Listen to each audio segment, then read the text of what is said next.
You're listening to the Pittsburgh Piledriver. What the hell is that? Podcast.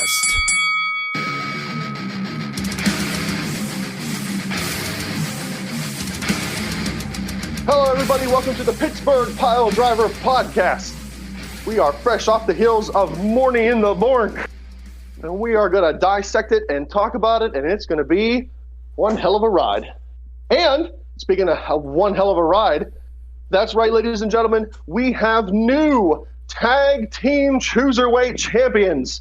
Team Orgity Gorgity rides again. Alec Ransom and Beef the Legend have captured the titles in an incredible effort from Poot the Bard. This man I did not think would ever lose the cruiserweight titles, and I'm going to say this. Not as the advocate, but strictly as a person on this podcast, I'm a little sad. Even though I've got one half of the tag team cruiserweight championships around my waist, I'm a little sad. But don't worry, the day will come when that belt goes back home, where it rightfully belongs. Alec Ransom here. We've got Beef the Legend. We've got the former best damn cruiserweight champ there ever was in Poot the Bard. And, ladies and gentlemen, you're not dreaming. Tiger Bomb Tom has joined us for this episode, not to break down Money in the Bank, but just to make sure that Beef the Legend doesn't talk for 80% of this podcast. So, that's what Tiger Bomb Tom is going to do, and I have no doubt in my mind that he's going to kick ass at it. You're welcome. Yeah, that's Which clearly right. means if you're listening and you are a fan of the other podcast, you can probably tune out now because I'm not going to have such a big role in it. But I am drinking the beers, so we will see what happens. Oh, God, he is. great. He's just going to muscle his way into everything. Also, Every single thing. I would like to be the first ones to congratulate our new tag team cruiserweight champions. Number one, because I figured part of me, the reason that I took the risk on picking Tamina to win that belt is, number one, I went, all right, WWE is crazy enough to actually do this. And the thought process in my head was Sasha is going to somehow cost Bayley that belt that will set off their feud. And that overtook the idea that it's like, oh, the belt needs to be part of that. So I went, that's going to be the logic setting up for a presumed SummerSlam feud and moving forward. The other reason is, too, had I not picked Tamina, it would have been a tie. And who likes winning under a tie? I don't. I put myself out there, fell off the cliff, but that's okay because Team Orgity Gorgity, that is a team that I'm proud to be beat by. I tell you this, Poot, and that is why you are the best damn cruiserweight champ there ever was, because you're not afraid to take those risks. You are a true man's champion. He's a man. He's such a man. Well, and let's not forget, let's not forget that Team Orgity Gorgity has beaten such legends in the past like The Rock and John Cena, like Stone Cold and Lex, not Luger, just Lex. Just Lex. And the Inferno. So I mean, we are a heralded tag team for sure. It's just that we've had our a little bit of a gap in our resume. So now we're back. Now, in all fairness, even though I didn't watch it, I did see some of the results and stuff. And I gotta say, Poot, you're not too crazy for thinking along the lines that WWE would be crazy enough to pick Tamina, because look who won the men's Money in the Bank. Right though. So I would not have seen that coming at all. Like I seriously saw it and I was like, am I in an alternate universe? Like, do I have the COVID? Am I going crazy? Like, no. Yeah, like what's happening right in my brain? I think they have a plan. I think they have a plan. Evidently they have a plan, but nobody knows who the fuck came up with that plan. Well, so here's my theory. Nothing against Otis. Us all day. All day. So here's my theory. I think that Otis is going to be in a tug of war with that briefcase. Tucker is going to want him to use it on the tag team titles. And I think Mandy Rose is either going to tell him to use it for himself, or will try to manipulate somehow and use the belt for the women's title. Question. Yes. Sorry. So, did they change the rules now for Money in the Bank that the briefcase can be used for any title, or I thought it was just a World Heavyweight Championship opportunity? It's never been clearly stated that it has to be for a world title, like a singles it says belt. for a championship, a championship opportunity at your choosing. It can be any championship, anytime. And I mean, honestly, with the way that things are right now, it would not shock me to see them use the men's Money in the Bank contract on the women's side of things. It would be, and I think that would be fucking brilliant. Now, I think two things that I wouldn't mind seeing. I kind of want them, because Otis has said that he would use it on the tag team belts, and I like that strife because it's like, hey, you got to fulfill your promise. But the other thing is, you know what I would love to see Otis deal with that, and I think it would be absolutely fucking hilarious? Have him go after the 205 Live belt. Oh, God. I thought you were going to say the 24/7 championship. It'd be hilarious. It'd be hilarious, and I think it fits Otis. It cheapens the thing, the briefcase. However, it would be funny, but I really think that they should do the tag team thing. I think it would be unique. I think it would be something, they could constantly build for the first time in history, blah blah blah blah blah thing. Yeah. Do the thing. Yeah, It the wouldn't thing. surprise me to see him go for some sort of wacky, goofy title like, the 205 Live title or the 24/7 championship, because if there's anything that we can see from WWE the past few months, they're all about what is hilarity. Well, and like I said, I honestly think that this feeds into a bigger angle with Mandy Rose, where she sweeps back into being a heel and somehow either convinces him to use the title use the briefcase for himself, or to let her use the briefcase for a women's title match. Yeah, but I think that would... I don't think they'll do that, because then it... Ooh, that was good. Yeah, It, It because then it cheapens the idea of there being a men's Money in the Bank and a women's Money in the Bank. So maybe you weren't watching 2 years ago whenever the inaugural women's Money in the Bank was won by a man, but I remember. No. Hear me out. It's the same situation that happened with Otis. Okay, it's the same situation that happened with Otis. Yeah, it was thrown to the person. It was goof-handed by AJ. It was fumbled by AJ. But that's my point. As I go, at this point, yeah, okay, goofball no chin definitely helped out with that. But it's one of those things that I go like, it's all splitting hairs. He didn't win it. She won it. It's on the books as she won. Here's the real question that anybody should be asking. At the end of the Money in the Bank matches, Asuka and Corbin were both on top of the ladder. And I want to talk about the matches because I thought they were pulled off to a T. They were good. So Asuka and Corbin were on top of the ladder, and as opposed to each of them just going for their own briefcase and going home, Asuka takes it upon herself to kick King Corbin off of the ladder, which, thank you, Asuka. Well, he was trying to stop her. He was trying to stop her from grabbing the briefcase. He climbed the ladder and was yelling, no! Makes no sense at all. No. Other than his... and they may explain a little bit on SmackDown, which I'll never know. But, it may be his own ego. I wanted to win it first, damn it, not Asuka. But, that moment made me say, what? And even Brittany, who's sitting there watching with me, goes, aren't they going for different briefcases? And I go, yep, they sure are. Uh-huh. There were a few things that didn't seem to make sense to me in that, and that's one of them. The other one was, I thought it was the first person to grab the Money in the Bank briefcase. I didn't think it was supposed to be like a football call. You had to have the case under control for a certain amount of seconds for it to be counted as a complete pass. So, theoretically, shouldn't AJ Styles have won that? Because him and Baron Corbin took it off at the same time. They both had their hands on it. Shut up, I'm not done. They both had their hands on it. AJ Styles knocks Corbin off. At that point, his hands were the last hands on that Money in the Bank briefcase by himself.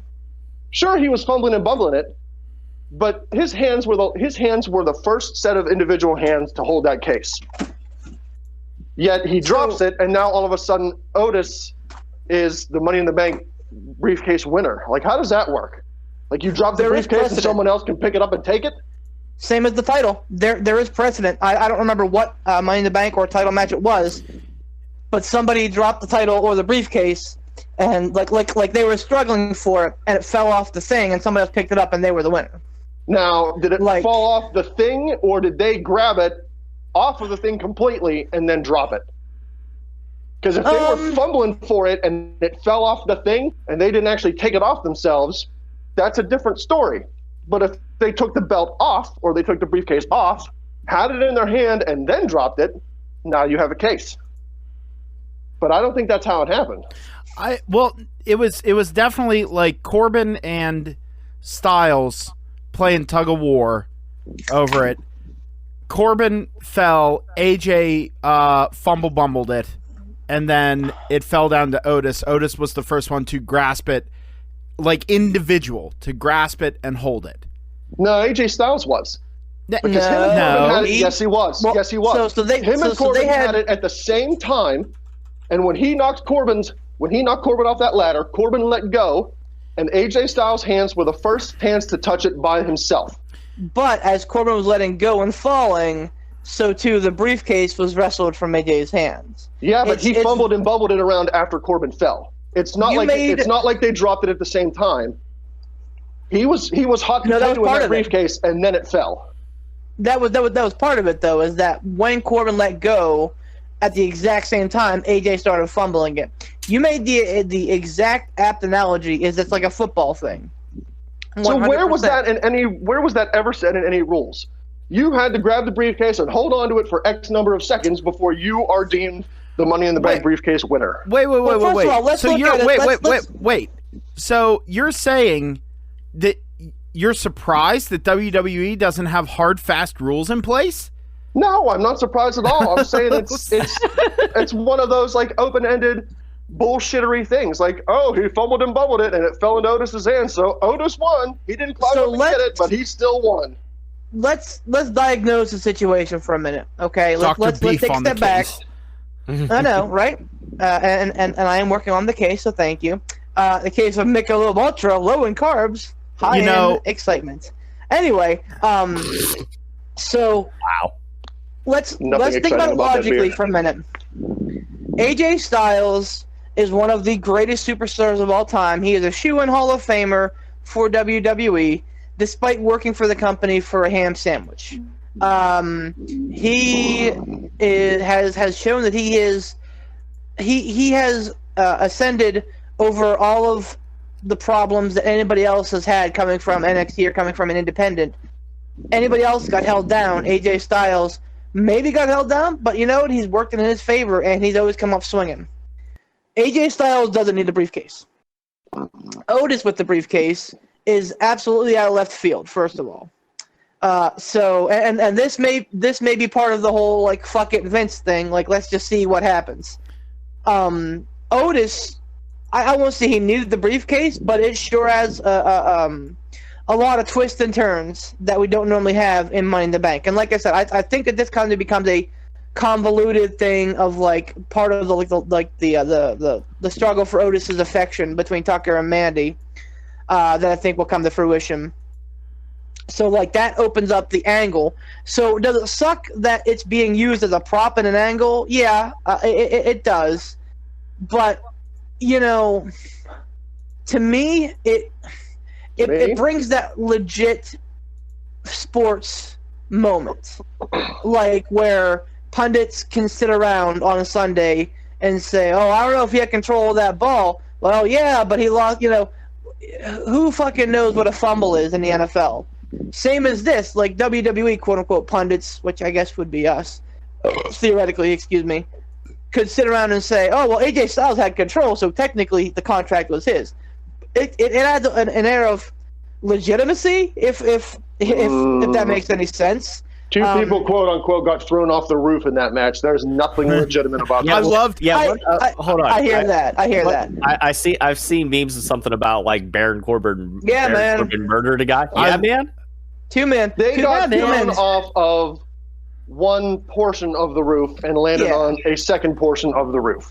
Right. When they were flying the helicopter over that ring, the roof of Titan Towers, WWE headquarters, whatever the hell it's called, has like a multiple tiered roof. Right. And they were wrestling on the wrestling ring on the top tier of that roof.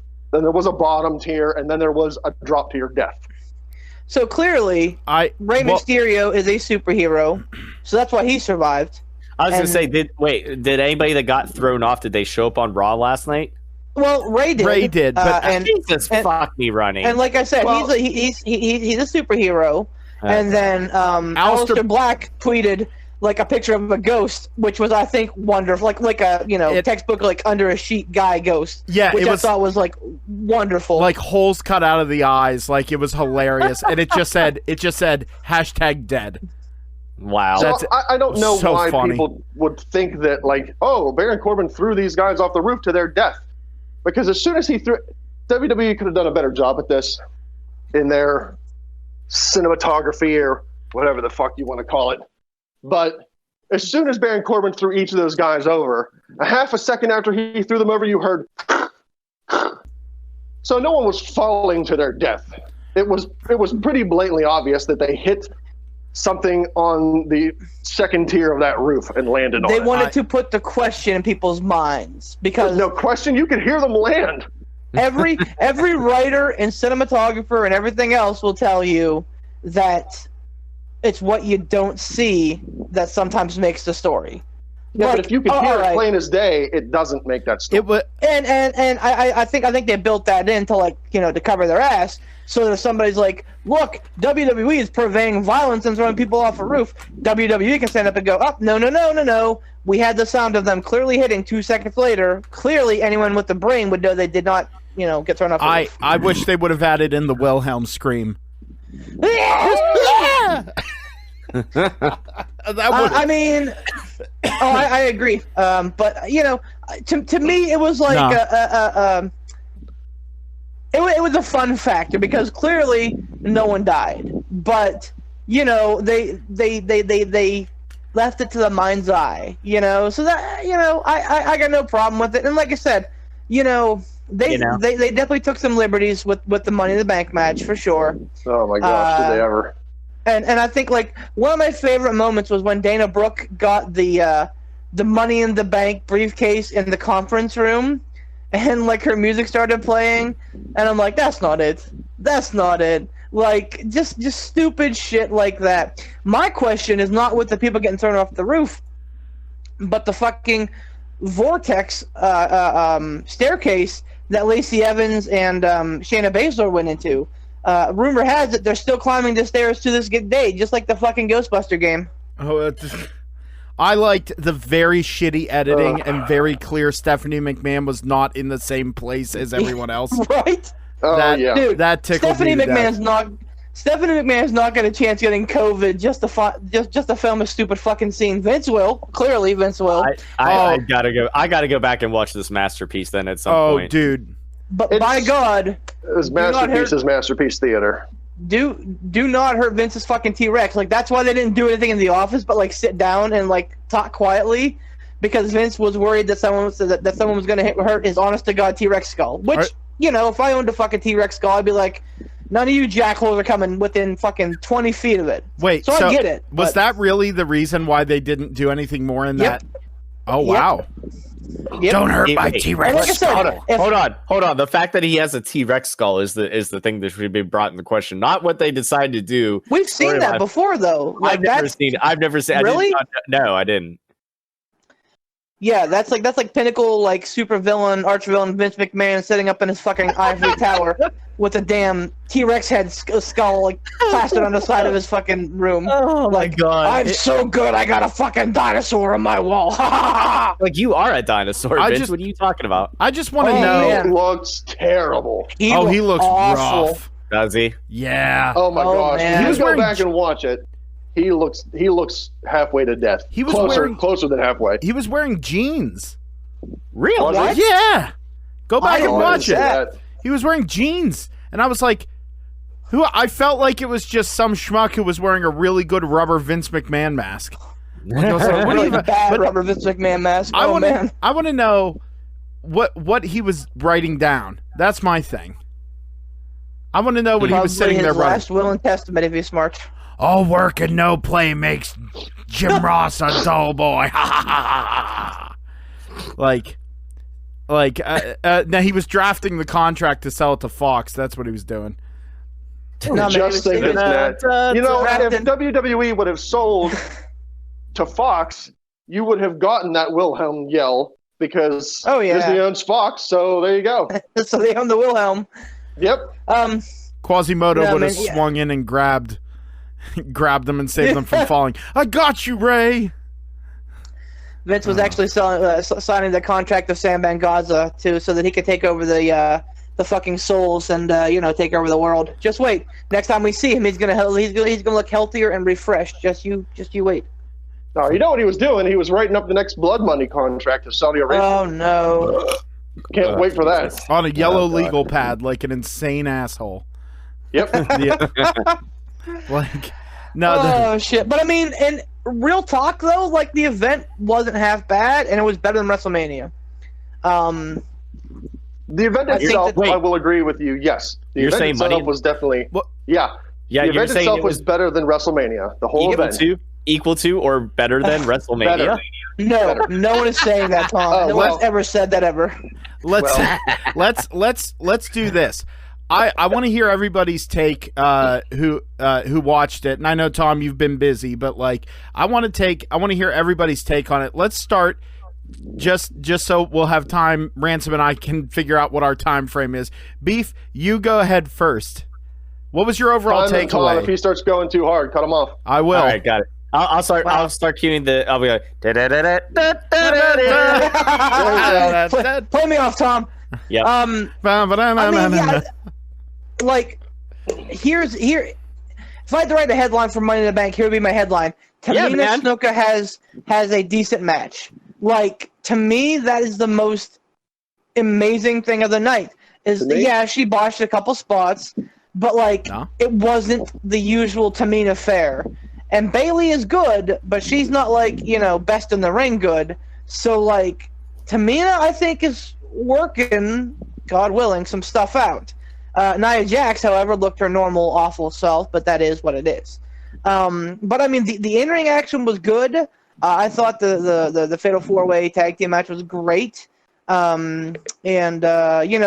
Clearly they're working with a limited scope of entertainers. That's why Austin Theory was hot shotted to the main brand. But they're doing the best that they can with them. So Mazel tov. And yeah, I mean, I fucking loved the cinematic Money in the Bank match. Like, there were enough callbacks to make me go, oh, that's fun. There were enough things that made me absolutely, like, roll on the fucking floor laughing. And then, like, there were some, like, bits that I was like, oh, wow, I can't believe they did that or that. So, I mean, top to bottom, I was sports entertained. Ransom. Pooh, you take this next. All right. I enjoyed the event overall. I thought it was way better than anticipated. I really thought that the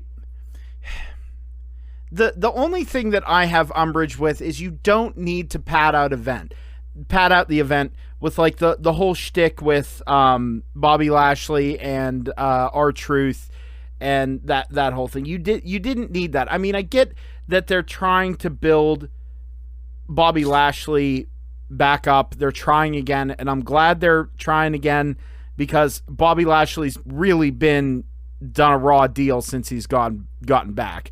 Like, I like that the projected idea that they're going to put him with MVP as his mouthpiece, because I think MVP is going to be really good. And I think that he'll have a little more wiggle room to be, instead of like, God, I hate you, you're annoying, kind of like what's his name? Who was his manager before? I'm sorry. Leo Rush. Leo Rush, thank you very much. Leo Rush, you hated Lio Rush because he was obnoxious and snotty. And also, I hated it because Lio Rush is so talented. He should have been wrestling more. MVP, though, getting towards the end of his career, he can still go, but it's. I think he'll be better because you hate him. He's getting good heel heat, and I think he could be good for Lashley. Just make him the silent brute again. That'd be great. Don't put him like minimize the Lana stuff, get that away, just have it move forward and do it. But my point is, one of the things that people are saying they loved about Money in the Bank is it wasn't 5,000 hours long. Like for the most part, it was truncated, it was efficient, it was entertaining, and the matches were good. And like Beef said, even Bayley and Tamina's matches were great. Like, comparatively to what we thought they were going to be. I think my expectations were at bare minimum met and at best exceeded. I loved how they did the Money in the Bank matches. I thought I was very sports entertained. It felt more cohesive than other cinematic things that they've done. And I think they did the best with what they could have done. There were some laughs in there. It wasn't just throw you into a wall stuff, like the Orton Edge match was. They utilized the space of Titan Tower well.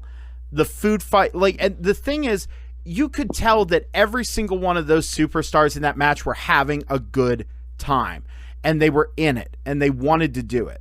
You know what I mean? And that translates to a more entertaining overall match. I thought that the food fight thing was funny. The thing in Vince McMahon's office was really funny, especially because it was AJ Styles and Daniel Bryan. Like, you're seeing two guys who are so charismatic and so larger than life in there, and they looked like whenever they stopped and McMahon was in there and they immediately turned into children, like, oh, sorry, sir, sorry. Like, it was really cool to see, and it was funny. You can argue what you want over like Ray and Black getting thrown over the thing. I mean, it was one of those things where I wasn't like, yep, that's that spot we were looking for. I was just like, oh, okay. We knew Ray was going to get yeeted at some point. So, but I think all in all, the event was very good. It was very entertaining. And if they can maintain that level for their pay-per-views, at least pay-per-views will do well. I think their week-to-week programming is still a little weak. I like what they're doing to set up The Fiend and Braun Strowman. I loved, like, Bray could sell ice to an Eskimo. That's how good he is. Like, he just goes all in. I don't know. I liked it. I was very sports entertained. I'll give it a solid B+. Ransom? Pardon me. I apologize. I'll echo Beef's sentiment and say that the Money in the Bank was definitely better than WrestleMania. I don't see an argument to be had otherwise. I was pleasantly surprised by the Bayley Tamina match. I thought for sure that was going to be a dumpster fire of a match, and it turned out to be a pretty decent match. Like, I didn't take any issues with it. I thought it was a well done match.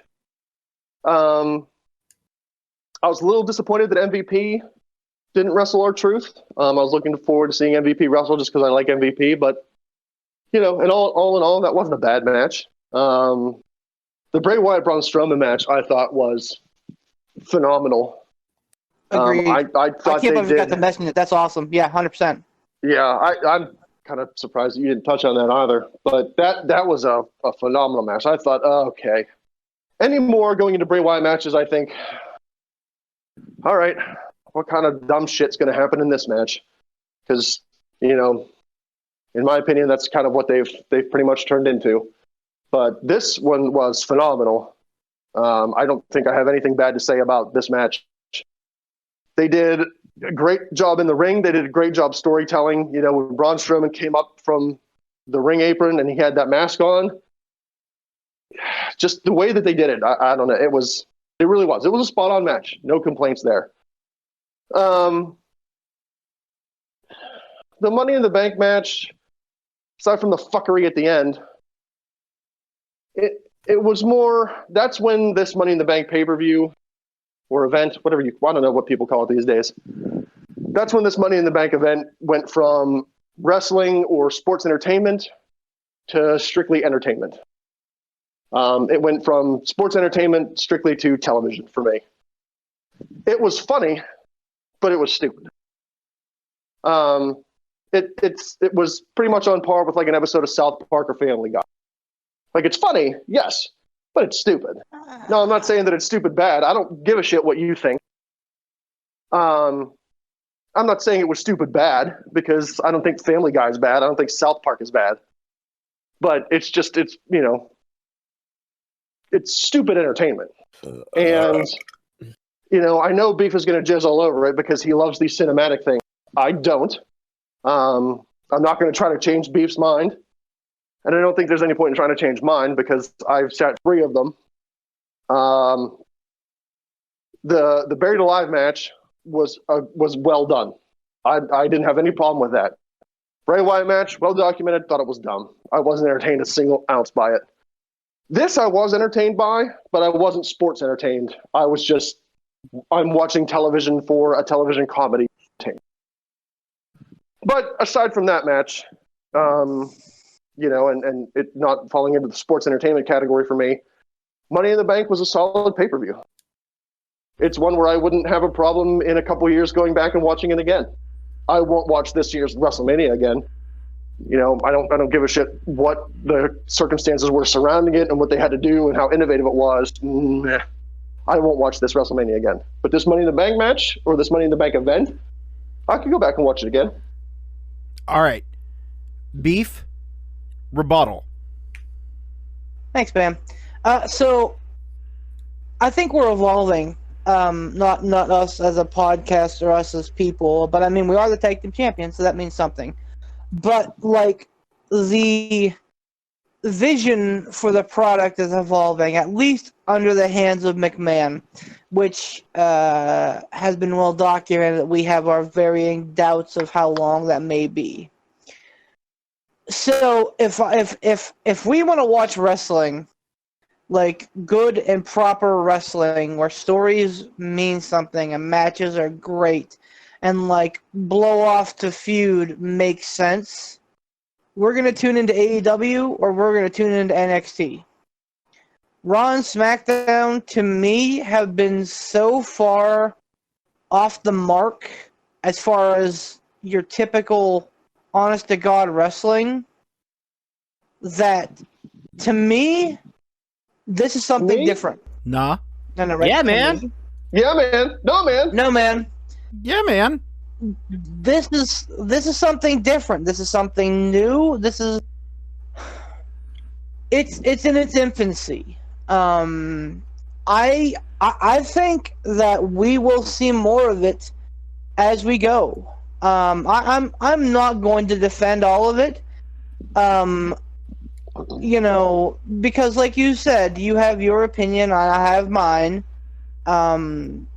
You can Jim Cornette all you want, buddy. That's not that. Well, you can say it's Jim Cornetting all you want. It's not that. So he's trying so hard not to argue with you. My point, yeah, because we have so many other things we can argue about. This is just innumerable, I suppose. But my point here is that it's making a product, that is flat and lifeless and dull and unentertaining. I think that we need a good mix. I don't think that they can move to a full cinematic pay-per-view. I think that would be a mistake. I think that would be an abhorrent mistake. But I mean, if we see it once now, the problem is that right now we're getting it back to back. You know, due to the nature of WrestleMania and the nature of the people working WrestleMania, and then now obviously due to the nature of Money in the Bank, we're getting them back to back. I don't think so. Like, I don't think we're going to see one at Backlash. We shouldn't see one at Backlash. I'd be shocked if we see one at SummerSlam, which we can talk about that ad nauseum as well coming up. But like this, I think Survivor Series would make sense. Roll out the Undertaker and give him some cinematic action. Like, this makes sense for the product right now, and I think it has a place in the product going forward. Because even before the COVID, I remember 100% sitting here and saying that it doesn't feel like WrestleMania, that it didn't feel like there was any real anything to get excited about other than TakeOver. So, like, not gonna say it. Oh, caught yourself. Nah. I sure did. Sure did. I believe that this was a necessitation of that time and place scenario, which again may stick around, which would be fun because again, Raw and SmackDown way before COVID was the drizzling shits. Not good. So, you know, to me, anything that spices that up, you know, it's just like garlic, man. You want to use a little garlic? That's cool. You want to use like 5 heads of garlic? Have at it, man. Like, the more Looney Tunes shit, the better. But just don't bleed that shit over to my NXT and my AEW because I want those to remain pure and true. And like what they did with Ciampa and Gargano was the farthest I wanted to get. That's all I'm saying. All right, so I want to rebut or comment on this real quick, and then you can have it. The last thing I say about Money in the Bank. I think we talked about this before, Beef. Maybe we didn't. Maybe in the chat. I don't know where. But I remember you saying it before. Like, this is, you know, like you've got to evolve, and this is like an evolution. I don't see it that way. I'm not arguing with you. I'm not telling you you're wrong. I'm just telling you my point of view. I don't see it as an evolution. I see it as a de-evolution. I see this as hearkening back to the things that WWE was doing in the early 90s. The goofy, goofball stuff. Now it's not just... Now it's cinematic matches. Then it was... Everything was a character. You had a pig farmer. You had a garbage man. You know, you had a gladiator. You had all these things. Man. Like, it was all goofy character-y, you know, bullshit stuff. Oh, good. Yeah. Now, I'm not saying that the, you know, early to mid-90s was bad. I don't think it was. But I think wrestling evolved from then to what we've had up until now. Now I feel like it's a de-evolution, like it's going back to the childish, cartoony, goofity goofball stuff. You know, you got a clown popping up. People are busting into Vince McMahon's office. People are getting thrown off a match, somebody's hamburger and hot dog in a briefcase into somebody else's hands. I believe you're right, Beef, that it's a necessity of the time. Because AEW and NXT are doing a phenomenal job. But I don't see these cinematic matches as something that WWE, that Raw and SmackDown needs to do to improve. If they wanted to improve a stale product, they should be looking at NXT and AEW and going, what are they doing? We're not. Because that's what I feel the wrestling business is evolving into. What is going on NXT and AEW. Because it is fresh, it is entertaining, and it's much better than Raw and SmackDown. I feel like those two shows are an evolution. That's the product moving forward. The cinematic matches, I see this as the product moving backwards into the cartoony, hokey-pokey, childishy, you know, gimmicky things. Now, let me ask one that's question, not a bad Poot, thing. and then you can hop in. Stop, sorry, go ahead, Rent. I'm sorry, you're done now. That's not a bad thing for everybody. That's not my cup of tea. I'm sure there's plenty of people that love what they're doing. You know, plenty of people love the Bray Wyatt or the Fiend match at WrestleMania.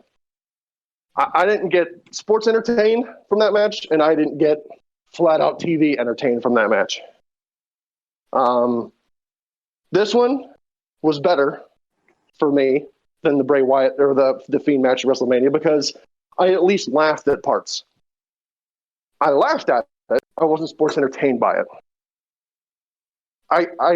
It's my hope that when the COVID begins to cease or a vaccine comes out, people are allowed to go out en masse. It's my hope that once arenas begin to be filled with people again and they're wrestling crowd, they won't need to do these cinematic matches to be able to hold people's attention. And I feel like that's a shame on WWE for what do we have to do to hold people's entertainment or hold people's attention? Like we're failing at something. Raw and SmackDown and our pay-per-views are, look at the ratings. We're failing at something. We got to try something new. AEW and NXT aren't doing these cinematic things, and they're doing just fine. So let me ask you. I have one question, and it's Are you asking simple. me or Poot? I'm asking you, Ransom. Oh. Did you enjoy this Money in the Bank, all things considered, more than you would have enjoyed a show, just a random Raw or SmackDown show last year? I can't give you an answer on that because I can't remember Raw or SmackDown that I watched last year. No, I mean, I'm sure I'm sorry, a Raw or SmackDown pay-per-view. Just like other than the big five, other than Mania, Rumble, Survivor Series, SummerSlam, I guess the big four.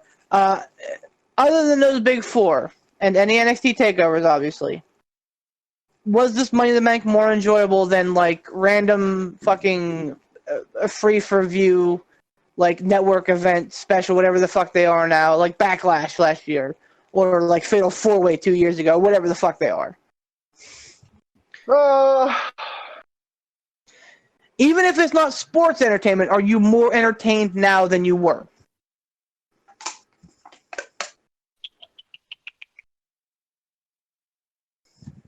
I'm going to say no, but I'm going to say no with an asterisk. Okay.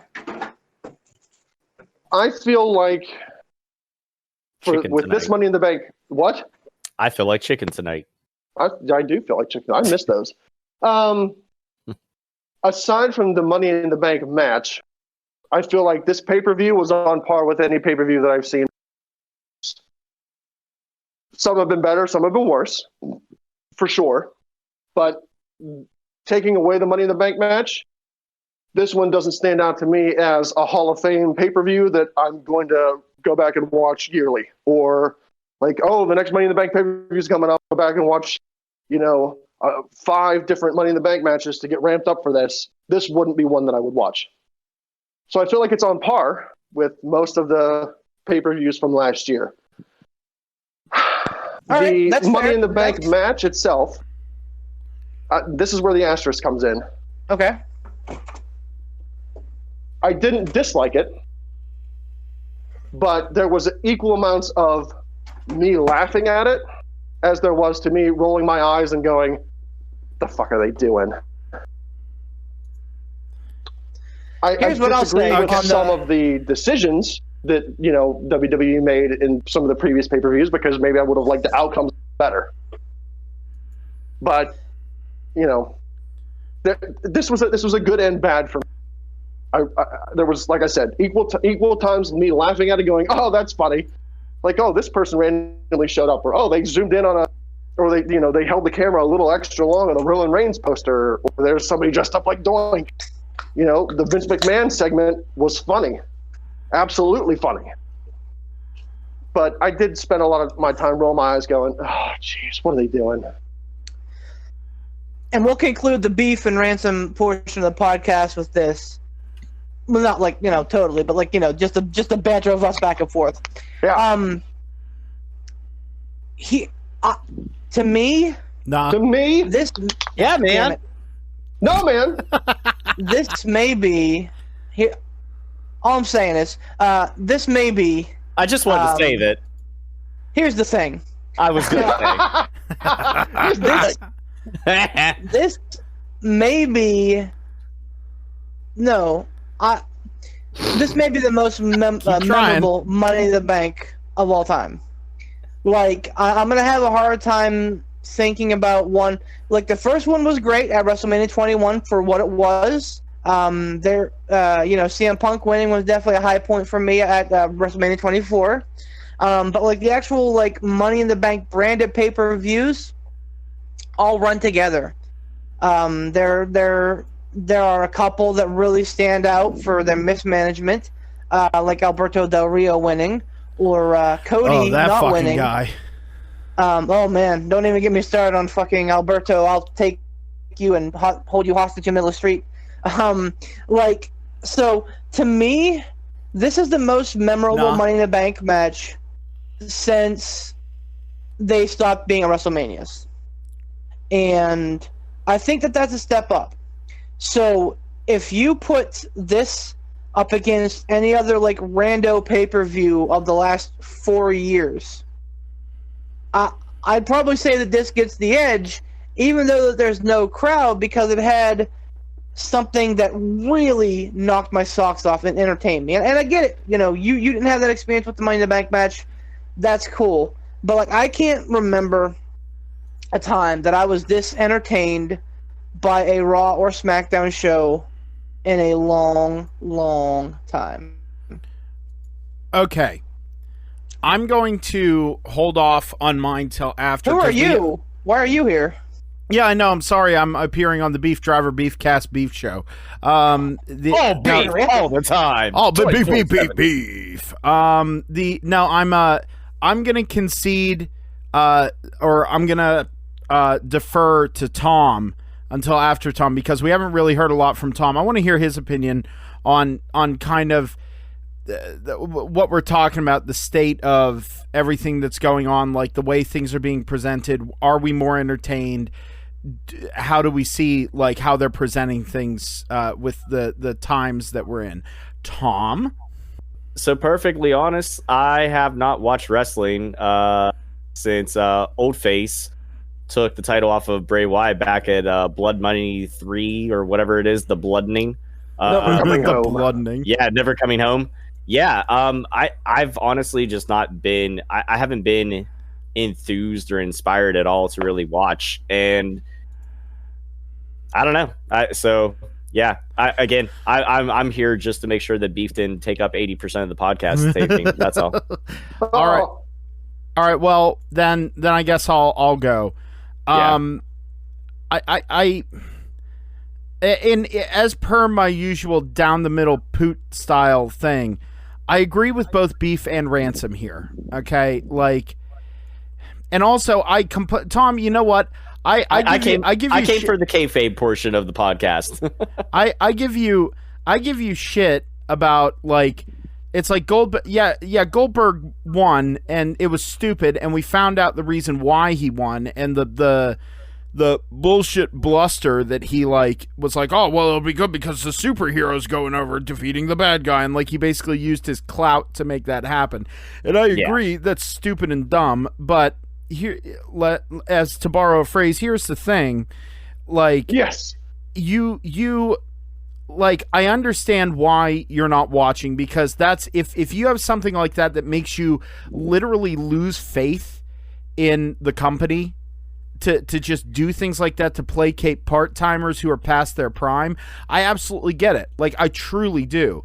However, like, it's not just that. That was a caveat to, like, okay, so that happened, and I had said, like, okay, I'm not going to watch until, like, after WrestleMania because of the Oldberg situation. So I stuck to that. I'm a man of principle, and if I say I'm going to do something, I do it.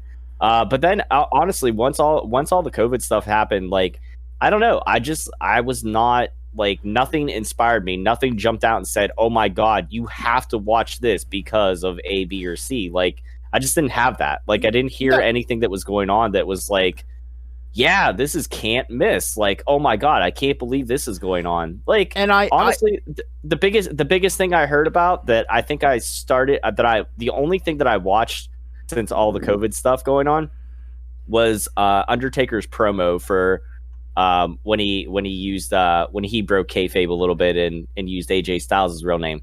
That is literally the only thing that I watched, and I was just kind of like, all right, like this cool promo, but I didn't have that like, oh, I have to watch this live sort of thing. And honestly, like, I don't know if that's just my emotional state of things with everything that's going on, or like, or WWE's state of standing, or both, or what.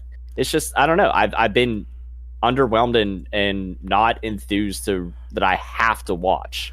Well, you know? and again, that's why I'm not faulting you. Like, absolutely, okay. I'm not faulting you at all. But going back, what I was saying is I agree with both Ransom and Beef on this one, because it's I week to week for WWE, I have not been entertained short of NXT.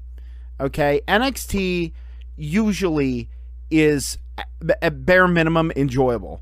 Like NXT or NXT UK enjoyable. However, the thing with like Raw and SmackDown, it's just not like, I don't go out of my way. Like even if I go on Hulu usually and watch the programming after the fact, it's, you know, Raw is truncated and you don't get a lot of the filler stuff, but you also do miss matches. Oh man, did you see that match with this and this on Raw? No, I didn't, because it was truncated down. So then I have to try and go find it to watch it to at least see the enjoyable part. And the thing is, week to week, I'm not wildly entertained. I'm not wildly interested. But the pay-per-views, I usually walk away from the pay-per-views sports entertained. Like, they still are and it's a shame that we have to wait for a pay-per-view to go, okay, now I'm going to get an event that's 90% wrestling. And, you know, we're going to get at least decent matches or interesting matches. As far as what they're doing right now, ever since COVID hit, and even a little before it, you kind of saw the storm clouds in the distance. But since the COVID thing hit and they're not allowed to have crowds, I feel like, you know, and the way financially WWE is going, and the way that the NXT, or not NXT, the XFL went, you know, down the hopper. And it's unfortunate that happened, because by all accounts, the XFL was a lot of fun. Even Beef said so. A lot of people said so. And a lot of people really are kind of lamenting the fact that they're not going to get, you know, the XFL in its entirety, because this time they seem to be doing it right. But the thing is, since this COVID thing started with WWE, instead of going, all right, let's figure out how to do the best we can, they're like kind of like a wild dog that's backed into a corner. They're just thrashing, trying to figure out what will work and draw audience for the week to week to get ratings up. And it just feels like they're on autopilot with a little bit of insanity thrown in there. It's they not, figured it out. It feels, it's almost like you look and go, okay, just give us matches. Don't have them cut promos to nobody. Don't have them do their crazy intros to nobody. Just like, give us matches. Have them tell the story in the ring. Take nods from AEW and New Japan, especially New Japan, because that's how they tell stories. They focus on the competition aspect of things, who's in contention for the title, how people treat each other in the ring, all those kind of things. Like, do that. Simplify. Go back to basics. Don't try and, you know, paint the Scream with leftovers from the refrigerator. You know, you can't make a masterpiece whenever you're working with nothing. Like, you know, they need to simplify, because like AEW, I watched last night, I had the chance to watch some AEW and NXT. NXT is doing a great job of making everything entertaining because it's so centric around what's happening in the ring. Like last night, whenever Thatcher walked away from Riddle, like, you know what I mean? Like, there was that, and then backstage they had a couple run-ins with each other, and then they had a match later on. It was really fun. And like, it's been something that's kind of grown over the past couple weeks. I watched AEW, and they had the other competitors, like the locker room at ringside with some other people. And yeah, did it sound like a huge crowd was there? No, but it gave it a live feel. You had the heels on one side, and you had the faces on the other side, and you had them cheering and booing, and you had them, it felt somewhat alive. And God bless Jake Roberts. Just bless his heart. Like, he makes such poignant things, and then he kind of drifts off into the weeds like a grandpa. You know what I mean? It's entertaining. But that's the thing, they're giving you, you had your time. Calm down, cowboy. I was going to say something specific about Jake Roberts, but go ahead. No, what were you going to say about Jake Roberts? Go ahead. I was just going to say that I think one of my favorite, one of my highlights of like post-COVID, well, not post-COVID, but like, now that they're back in Daly's place, is Jake Roberts coming out with the mask on, and then like halfway through the match, taking the mask slowly off and just like tossing it aside, like, fuck this, I don't need this, I'm fucking Jake the Snake Roberts. Dude's a fucking hard ass. Yeah, and that's the thing, not taking anything away from him, but it's just like, it's interesting. And like, my point is with this is that I think WWE on its main roster stuff is overcomplicating everything. They're going, okay, we have to evolve. You don't have to evolve. Just give us what we want. And that's been something that we've been saying for the past fuck all decade. Just give us what we want. We want good in-ring action. We want stories that aren't too complicated and Jerry Springer-y. Just let the wrestlers be themselves and do what they do. I can't express that enough. I was so much more entertained by wrestling in a long time with the hour of AEW that I watched than I have been with just about anything recently. Sans a couple things on NXT. Like, that's my thing, is that, was I more entertained a year ago? Not particularly. It felt very bland. Now it's like they went, oh, this soup is really bland, we need to spice it up, and they dump in 5 million ghost peppers. Like, they're, it's like they're going the complete opposite direction. Just simplify.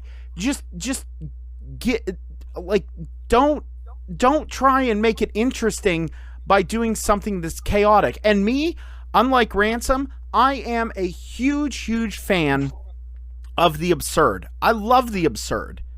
I think it's great. That's why I liked the Firefly Funhouse match, because it was absurd. I enjoy that. And with the Money in the Bank match, I enjoyed the fact that Brother Love is just hanging out in a fucking bathroom in Titan Towers.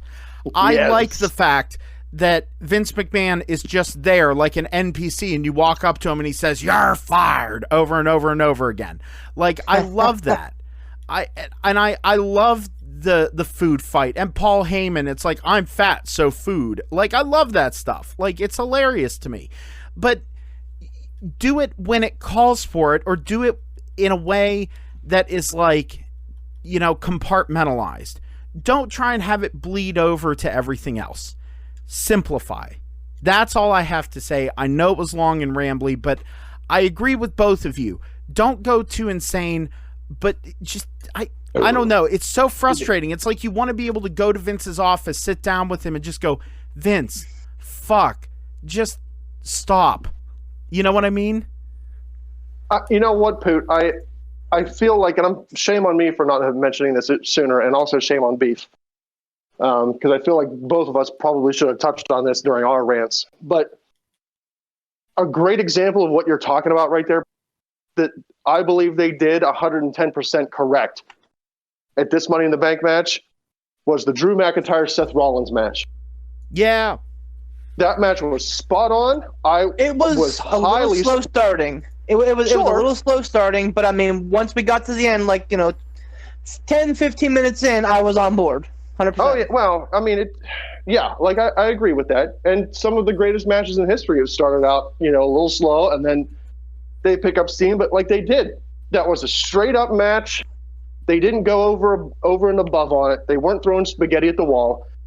They knew these two guys. They put them in the match. You didn't have to have a promo before it. One of the guys didn't have to come out and talk about it.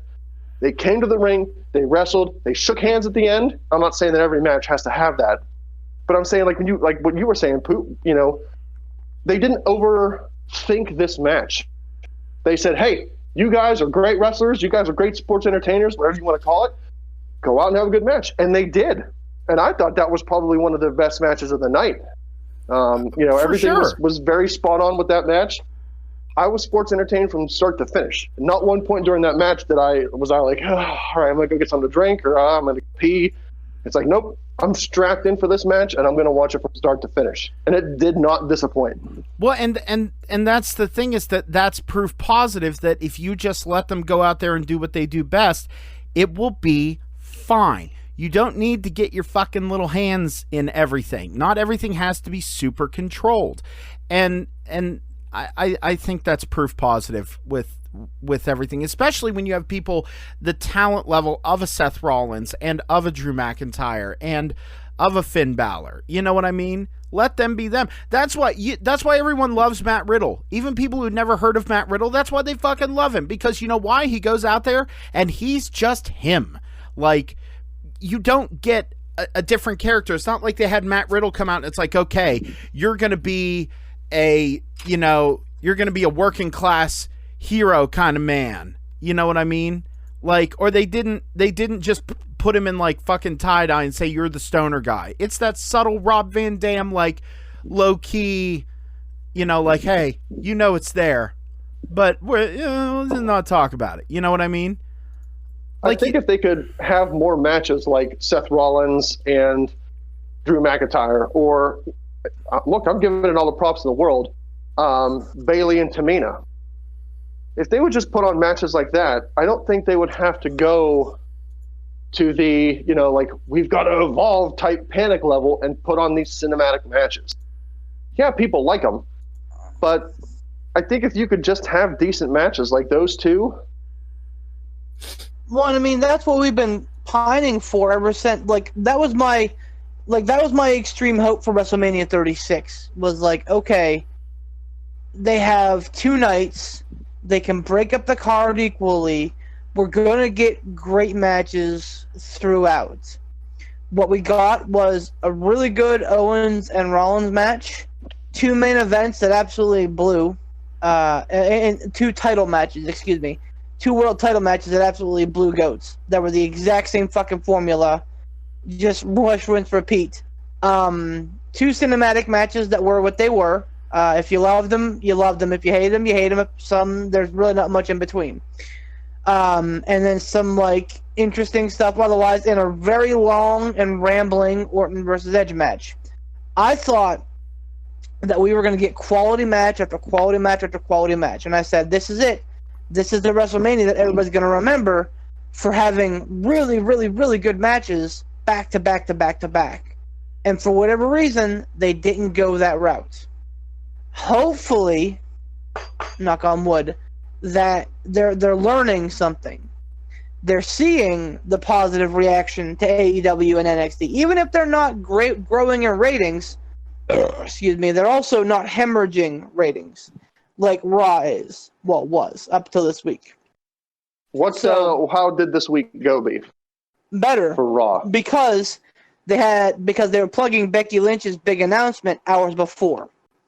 I see. Unless you plan on having somebody come out and surrender a title or announce that they're pregnant every week, that's just not going to happen. That's not going to hold. So No, go ahead. No, I've got some follow-up. What did they do with it? Nothing. They put out the same shtick and the same bullshit that they've been doing the last 8 weeks in a fucking basketball game. Like that the fucking War Machine deserves so much better. I'm so angry. Like I'm so mad. Like they deserve so much better. It's disgusting. Yep, and especially we know the Street Profits can go. We know the Street Profits and War Machine can go in the ring. We've seen it in NXT. There's no fucking reason why they should be hooping it up. Except for, and here's the problem with the cinematic matches, is that because of their quote-unquote success, and I'd say it's probably about 75-25. It's about 75% are all in favor, and it's probably not that hard cut because there are a lot of people who did like the Boneyard match and then weren't really on board with the Wyatt match, and then Money in the Bank was hot and cold. I'd say it's about tree fitty. Tom, you ain't Tiger Bomb, Tom. You're that damn Loch Ness monster. Get out of here, Loch Ness monster! You don't deserve no tree fitting. Here's the problem. Now it's going to be overused because Vince is going to look at it and go, well, it works. Let's just drive it into the ground like everything else we do. Yeah, it'll be on every pay-per-view, I imagine. Yep, and you're going to start seeing stupid little bullshitty segments like the fucking basketball game. Bless you. So, yes, the Viking Raiders, War Machine, and the Street Profits engaged in a basketball game on Raw. Wow. So, what? Yeah. Wow, I hate basketball to begin with, so even less reason for me to watch Raw. Everyone's gonna love it. It's gonna be hilarious. Here's the fucking problem. Like, this is racist Vince McMahon to a T. Well, these guys are clearly like, black urban youth. Clearly, they're going to beat a couple fat white guys at basketball. Like, look, and like Vince is getting so old and senile. His race issue is really starting to come through. Even look at the segment at Money in the Bank where it was MVP and R-Truth in the ring with the black ref, and then who comes out to replace MVP but Bobby Lashley. Oh yes, the dark match. Exactly. So like I think that his tendencies are starting the armor is starting to degrade a little bit. So but I mean I just like I feel like the cinematic matches are fun. Because hopefully we won't get them very often, and because they won't be stupid schlocky things. If they turn it into the stupid schlocky thing, so Money in the Bank was great and a great example of it because it was fun, it was entertaining, it was a good time. We laughed, we cried, we all wondered where the fuck Shayna Baszler went. Yeah, she got taken out by a flying nothing. Like that's what I'm saying. Like her and Lacey, to this day, rumor has it that her and Lacey Evans are still climbing those stairs. Bust those ghost girls. Bust those ghosts. I wonder if they've spent more time climbing the stairs, or I wonder which time is greater: the amount of time that they're climbing the stairs, or the amount of time that Curtis Axel was still never technically eliminated from the Royal Rumble. Well, now that he's been laid off. Yeah, right. Well, they did wrap that up nicely. In fact, so it was a nice little spot for him. But yeah, I mean, I think Axel has them by a little bit. But yeah, I mean, they're like so right, look, but I don't want to see that in every single cinematic match. I don't want to see schlocky, food fights and like pies and faces and things of that nature. I don't need to see it.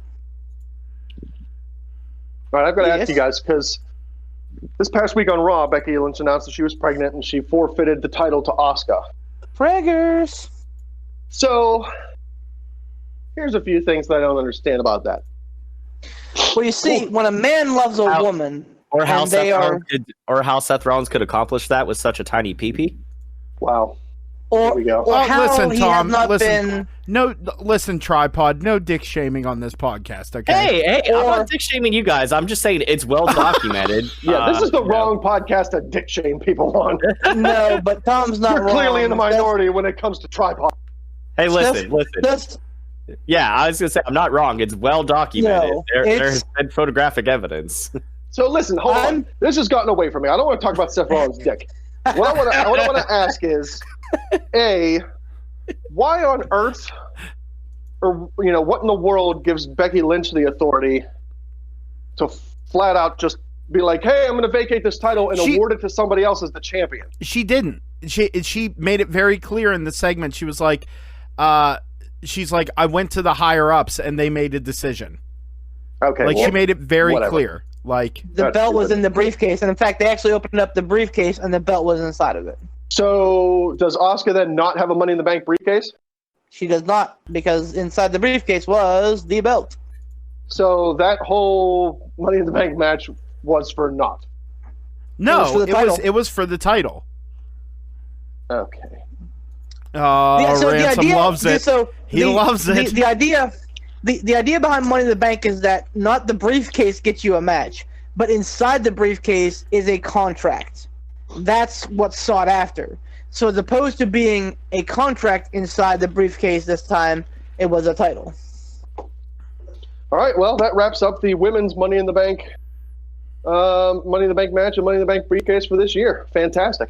Da da da da da. I agree. No, that's my big problem. But go on. I have an inkling. No, that's it. Like that was my issue with it was. No, I 100% agree. And anytime they burn a briefcase the same night, the night after, the week after, or the month after, I'm like, well, what was the fucking point? Whenever Ambrose beat Rollins at Money in the Bank a couple years ago. Oh, don't complain about that. We loved it at the time. Fatal 4-way. Or no, he beat Reigns. I don't remember how that all went down. Or like that was like a month after Money in the Bank. Or like when Bayley beat who was it? Alexa Bliss at Money in the Bank. Like the Money in the Bank briefcase is fun because it's something that should should have the champion any champion overlooking their shoulder for the next 365. So did you not like? I'm not starting an argument. I just want to actually know if you liked it or didn't like it when Seth Rollins won Money in the Bank did he win it at WrestleMania and then cashed it in? No. He won Money in the Bank.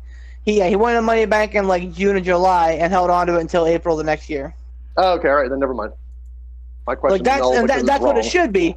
Like, teases, subtle teases here and there. But You're like, tease. Thank you, man. I appreciate it. I've been he working really on is. it. How do you think he landed Brittany? Exactly. She'll tell you shiny baubles and distractions. But like that's Is the that point what you of call your dick? Shiny baubles and distractions? No, you know. his dick's a magpie. Or actually, no, that'd be the other way around. Never mind. Magpie's No, shiny things. my dick's not shiny, but it is a subtle distraction. Like, I look over here and all of a sudden, wham, baby! Ha ha! Nailed it! Wham, baby. But Looked away for far too long.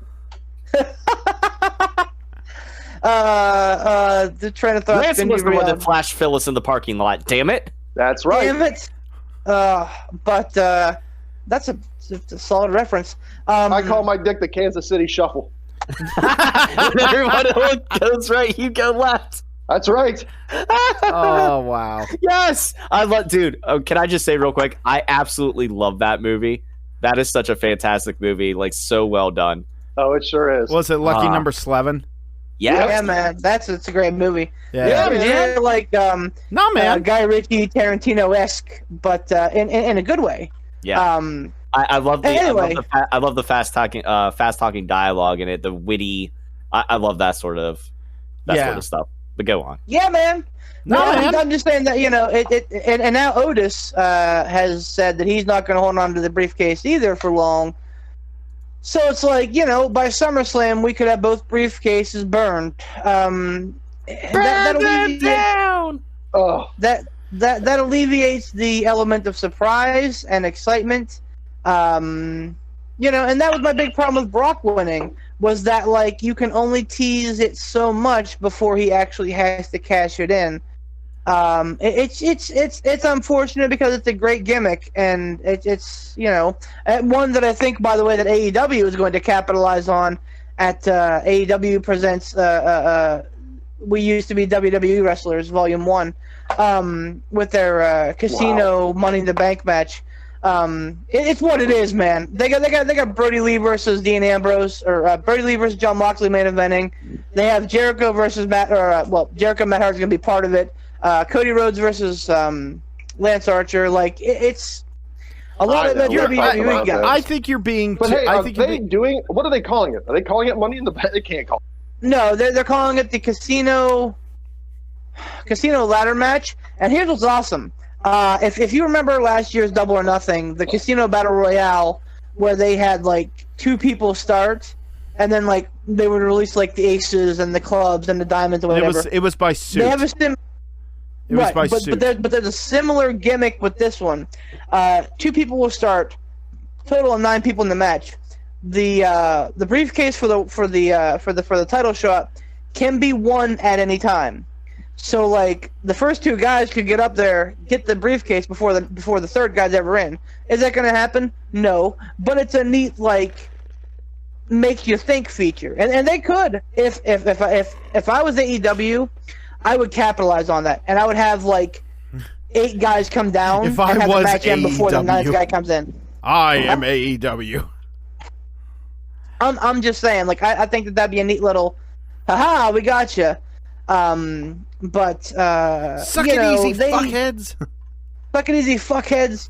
They and that's coming up next week, so we're gonna have to do picks next episode. But that is actually shaping up to be a decent card, so I'm excited about it. I'm gonna go for the ransom effect, and being that I haven't been watching, I'm gonna try to make it in for picks and just see if I win it on a fucking fluke. Just go blind. There you go. Yeah. There you go. Now, are they still charging $59.99 for this on Bleacher Report? They have not released the amounts yet. We'll see. So one of the gimmick matches is going to be the Inner Circle versus the Elite, in what Jericho described as an empty field match, which is basically taking place in the middle of a football field, and is going to be a no-holds-barred, like, I think Falls Count Anywhere match, basically going through the Jaguar Stadium. Oh, there's so much room for activities. This is going to be great. Right? Yes, so many activities. So even though it's from an undisclosed location, and they honestly, they could record the match before, just like Money in the Bank, where they could record it before and then like produce it and everything. They could do that. I don't know. But that gives me the indication that it could be at the Daly's place still, which is awesome. I'm a fan of that venue. I'm a real big fan of the venue. But yeah, no, they haven't said how much it's going to cost yet. Wouldn't surprise me if they did not waver, because it is still a product, and I'm sure it's going to be great with or without fans. I will put money on this being better than WrestleMania and Money in the Bank combined. No doubt. I would as well. Yeah. Well, it's AEW. That's the thing is, again, I think this goes back to the point that I made, that AEW has the freedom to do this stuff and not have any precedence that's invading their creativity like WWE has. Like, I really think that they have the freedom to be a little more absurd, because, number one, the wrestlers are in control of this, and they know their characters the best, and they can make it interesting. And also because, like I said, there's not the history and lineage to compare it to. Like, WrestleMania this year, even if it was knockdown, drag out, amazing, pillar to post, incredible, we still would have been like, it's not as good as previous years, because there's so many historical moments to compare it to. That's fair. Well, and I mean, this is the second year of double or nothing. So I mean, we would technically, like, that's, to me, that's why I think All Out wasn't. Stop it! Just fucking stop it. Like, no, to man. me, I think that's why All Out came off a little bit flat, is because we all remembered what All In was, and it wasn't that. So there was a little bit of tinge, a tiny tinge of disappointment at All Out, I'd say. But I mean, I'll be honest. In Tony Khan, I trust. the dude seems to make like good decision after good decision after good decision.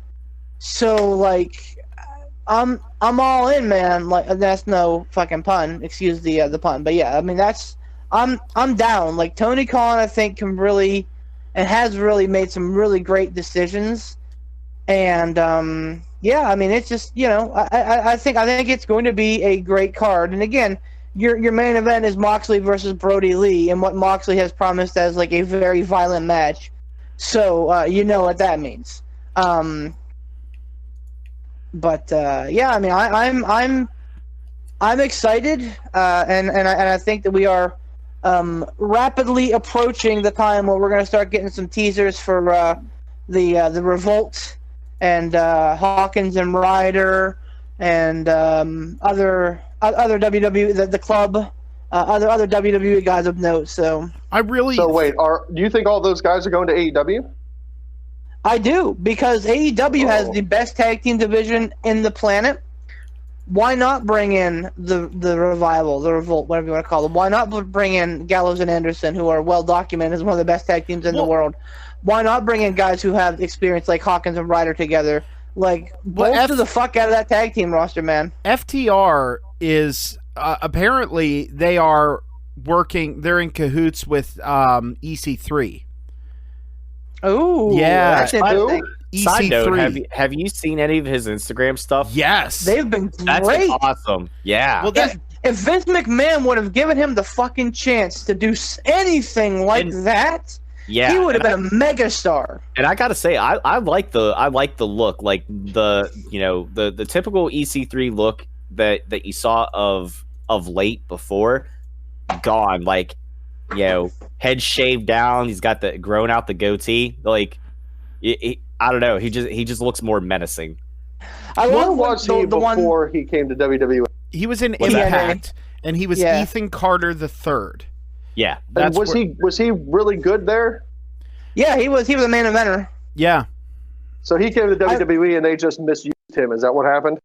Well, he didn't get enough time in NXT. Like many men of his generation, he was called up too soon. Ricochet is another one that I think is going to be of the same vein. The Viking Raiders. See, I gotta disagree with you real quick with Ricochet. Okay. I think with Ricochet, it's not a matter of he didn't get enough time in NXT. I think it's just a matter of he is not as charismatic on the mic as his in-ring ability is. And because we've talked about it before, you got to be more than your in-ring ability. Like people would shit all over John Cena for having 5 moves of doom, but the man could cut a fucking promo like nobody's business. And John Cena has been golden on the microphone before. Like, look at the promos that he had, whenever he had with Reigns, how many, a number of years ago there. And he like flat out was just like, okay, Roman, it's called a promo. You're going to have to learn how to do one. Like that shit, like Cena was golden on the microphone, and he did, at some point try to get better in the ring. Obviously, in-ring ability between Cena and somebody like Ricochet is like apples and oranges. But the point being is that I don't think it was a lack of time in NXT that hurt Ricochet, unless it was that he really missed out on promo classes a whole lot down there or something. That's my takeaway from it. It's just one of those things that it doesn't matter how much time he had down in NXT. Some people you can't teach a promo to. Like, you either get it or you don't. First of all, let me just say that the 5 moves of doom are bullshit. And I will gladly rant this out on a different episode. But like, the 5 moves of doom are not, are not your skill set. They are a style. Oh, right. No, and don't get me wrong. Michaels, everybody has had that shit. Oh yeah, don't get me wrong. I'm not complaining about Austin. people's. Yeah, everybody has their signature moves. That's why they're called signature moves. Like, but that people saying that Cena was nothing but that.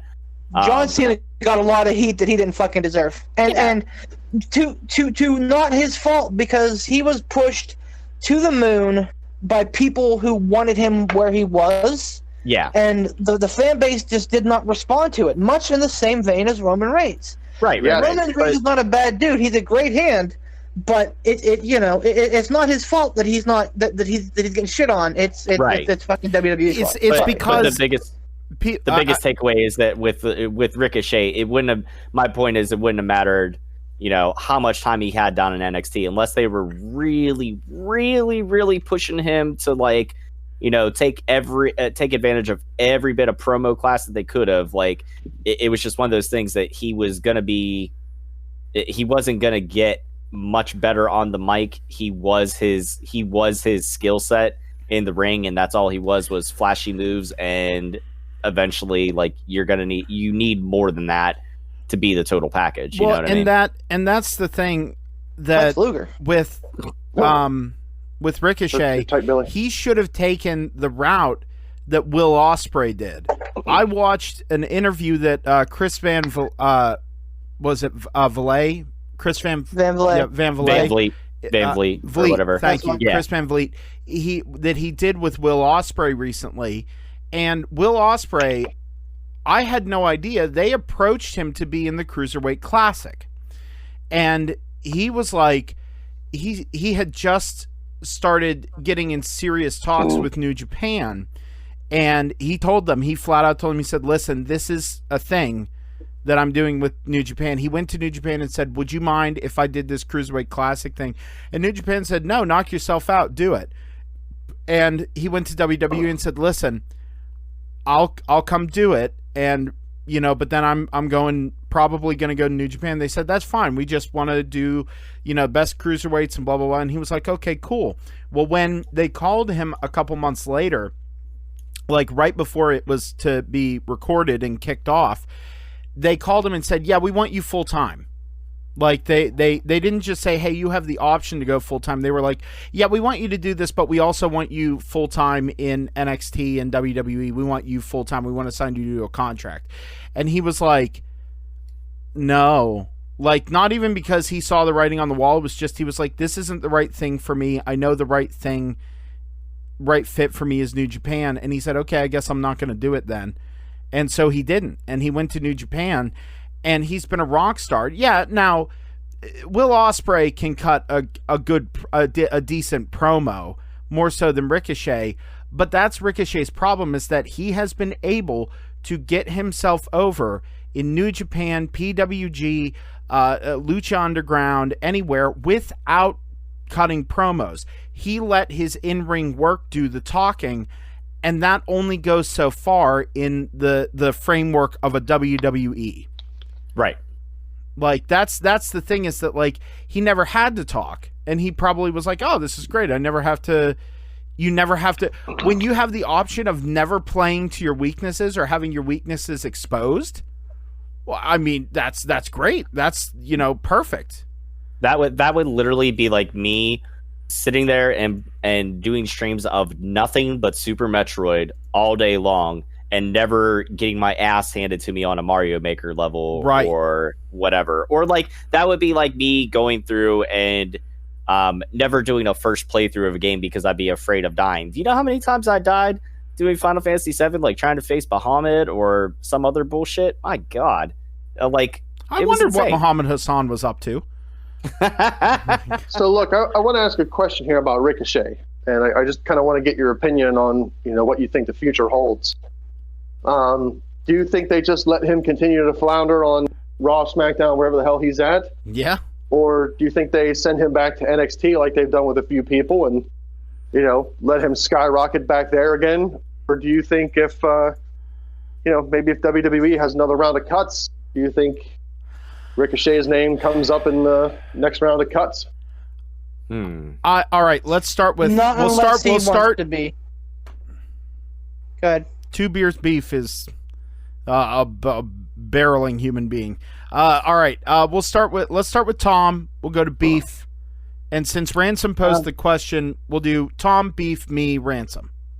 Honestly, unless they have a spot where they could push him down in NXT, and again, admittedly, I haven't watched anything. I do have NXT and AEW saved on my DVRs right now. I have probably 10 or 11 episodes worth. Ooh. Yeah, I mean, I really just, again, and Not that I'm disappointed. Not that I've ever been disappointed with NXT or AEW, like I have been with the weekly Raw to SmackDown. But yeah, I just haven't gone back and watched. So I don't know what's going on in the main event picture right now. I'm assuming it's still Adam Cole, still with the title, correct? Yes. Okay, so unless Came really close to losing it to Velveteen Dream. Yeah. Dream. But anyway, And go on. good on them for pushing Velveteen and giving him a shot. And I hope he's been doing well with that. I just feel like the upper card of NXT right now is still pretty highly stacked with the likes of Velveteen Dream. I know TikTok, motherfucker. Well, listen, I know they're also involved in different things too, like Tommaso Ciampa. Not you, dumbass. I'm talking about Karrion Kross. Sorry. Oh, I thought that's what Ransom was thinking. I was like, I know he's not talking to me. That'd be the pot calling the fucking kettle beef. Anyways. Right? Oh, Dead. Anywho, if you don't know what I'm talking about, come back and listen to the last episode because I did. And my God. Anyway, oh, jeez. I had to. Hey, Beef burger, beef ham hock, beef Wellington podcast. Yep. Listen, you say that it. Say what you want, and I'll say it with you. But he makes very salient points most of the time. Anyway, go on, Tom. No, Well, most of the time you do. But no, unless they have a for sure spot, or if they have any one of those other upper carders kind of move out of the picture, and move out of NXT to wherever. Which obviously I don't think any of that's going to happen until everything gets back to normal. I see Ricochet kind of just floundering in mid card obscurity on Raw or SmackDown or whatever. So. I believe In gold. that I'll have another beer. No, the Ricochet is an interesting conundrum because he is very clearly one of the best in the world at what he does. He has shown his flashes in Lucha Underground, in New Japan, all over the indie scene, and in NXT. So, in a perfect world, they send Ricochet back to NXT. In a perfect world. Vince doesn't see the money in him. I don't know if he's right. I don't know if he's wrong because I'm not, the owner of a Fortune 500 company. I don't get to make the decisions. I know that I enjoy seeing him wrestle, regardless of whether he can talk or not. I know that he can fucking wrestle a fucking broomstick. So, there's another guy, by the way, who's not that great at promos that can wrestle a broomstick, and he's doing pretty good for a company called AEW. I digress. And who would that be, Beef? Mr. Kenny Omega. So, the thing with Ricochet is that I think that Heyman sees the quality in him. I think Heyman's really trying to get on board with Ricochet and Cedric Alexander. Cedric. Damn it. Thought I had it right. Cedric Alexander. What is it about that name that you can't hang on to it? Is it because there's a letter E in there? Yeah, man. I don't know, man. Nah, man. I don't know. Keeps me up at night. But I'm with you, Beef. I thought it was. I thought it was Cedric Alexander. Oh no. It feels like Heyman values the two of them, and he's kind of like taking them aside and saying, "Listen, guys, I know it's thin right now, but you guys are two of my studs. I want you on my show. Just stick with me, and we'll get you something." The question becomes, and I mean, you can lump Cedric Alexander in with this as well. Do they have the patience to wait out until it's quote unquote their turn? Yeah, I mean, for anybody, that's a hard decision to make. Right, and I mean, like, obviously, this round of cuts, I think some of them were amicable that they were, mutually beneficial. So you got to think, if there's a next round of this, do guys like Ricochet say, I've had enough. I've seen what you've done with me. I ain't on board. Would he be better served in AEW? Oh, yeah. Oh, yeah. Would he be better served in New Japan? 100%. AAA? Yep. Ring of Honor? Check. Impact? You know it. So, I don't think the WWE would actively cut Ricochet, but I think it could be a revival situation where he, or Brody Lee, where he's constantly in their ear. Just get rid of me. Just get rid of me. Just get rid of me. I don't want to be here. Just fucking fire me. So, to answer my question, what do you think happens with him?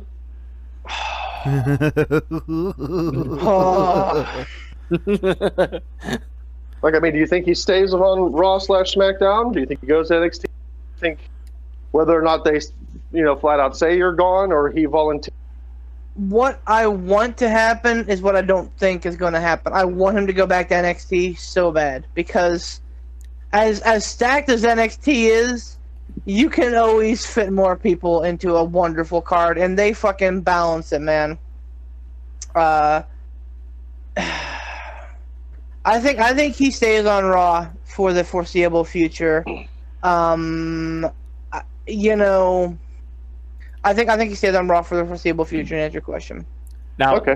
to your point, though, when you did mention about Kenny Omega not being as good on the mic, I think Kenny can get away with it because of the fact that he's in AEW. And, I mean, again, like we've said it before, AEW is more of a wrestling show. So, yeah, I mean, at the end of the day, when it comes down to it, you do have to have some sort of mic skills if you're going to be a pro wrestler, regardless. Like, you could be, it doesn't matter what level you're on, whether you're indie, whether you're, some, a higher independent company like Ring of Honor or something, or whether you're in the WWE. Like, at the end of the day, you still got to be able to cut a promo, number one. So, I mean, good on Ricochet that he's been able to get over on his moves for the most part, for as long as he did. But the reason why I think he hasn't, been pushed and more well received by Vince or whoever it is, that's deciding like, okay, this is your spot on the card, is because they're saying like, okay, well, you're here, but you need to be another level here, and he just hasn't hit it because of, his promo skills or lack thereof. And I think maybe that's another reason why, correct me if I'm wrong, like WWE came looking after Kenny Omega at one point, and Kenny said no. Mm-hmm. I think maybe Kenny had the foresight to realize, you know what, like maybe that's one of my weaknesses, and maybe I'm not going to go there because, I maybe they're not going to do something with me, or they're not going to know what to do with me, and I feel like I have a better idea what to do with my own character. I don't know. Maybe that's it. So, Pooh, what do you think happens with Ricochet? I think that Ricochet is going to... I unfortunately, my gut is telling me Ricochet is just going to mire in mid-card until his contract runs out. I think he's smarter than to see the writing on the wall of going, you know what, I would really flourish it back in Japan.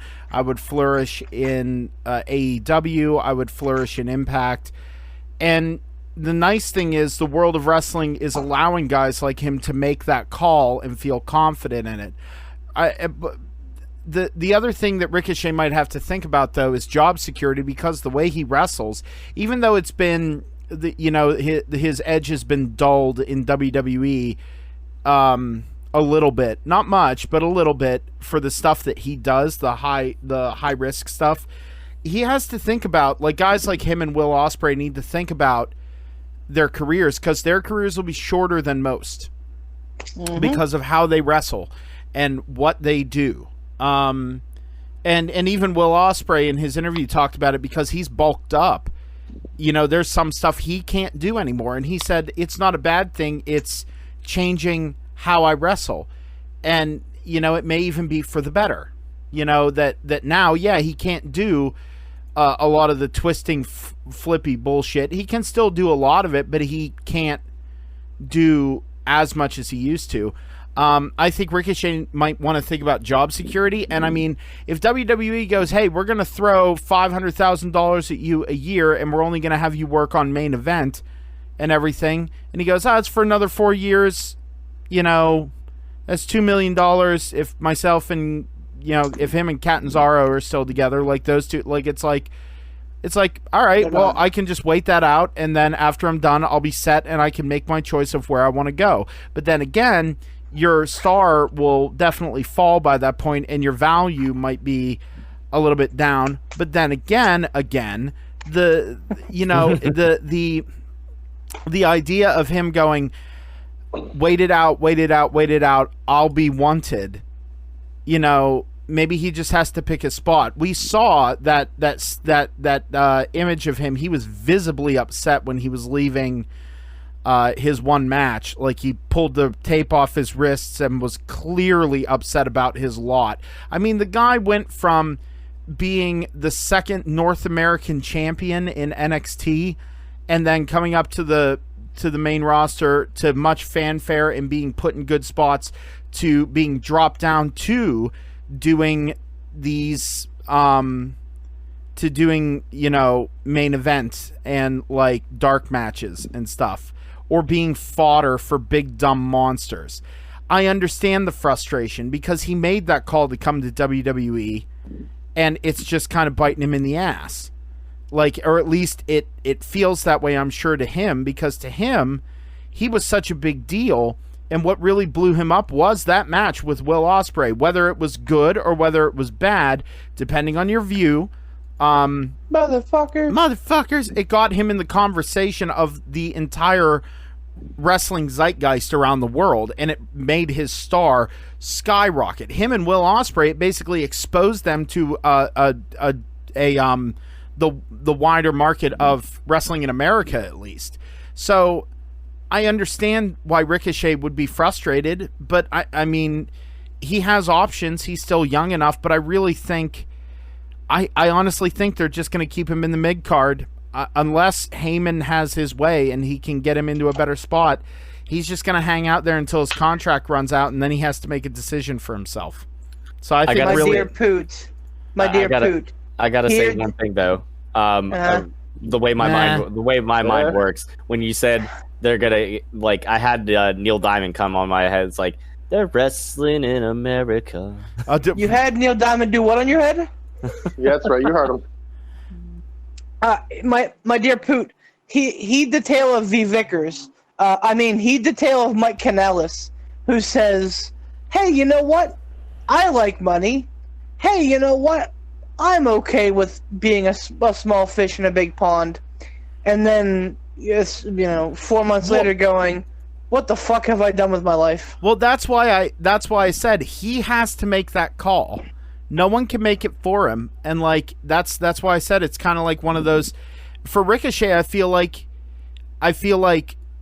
you know, the big thing that needs to happen that would actually make me go, Ricochet should leave, is that AEW needs to add a second program. They have to, because they need to give they need just more room for their roster to play. And if they opened up another show during the week, that would also allow them to feature other people in better ways. Not that they're not doing the best that they can. It's just one of those things that it's like, you know, it could be better. It could be better. And it would give guys like Ricochet a reason to leave WWE. What do you think, Ransom? No, man. Yeah, man. No, I have no idea what's going to happen with Ricochet. So that's my whole point in asking the question, was just to get your guys' opinion on it. I couldn't make an educated guess on the dude. I have no idea. And that's fair. I mean, that's fair. No, you're fine. I'm changing gears.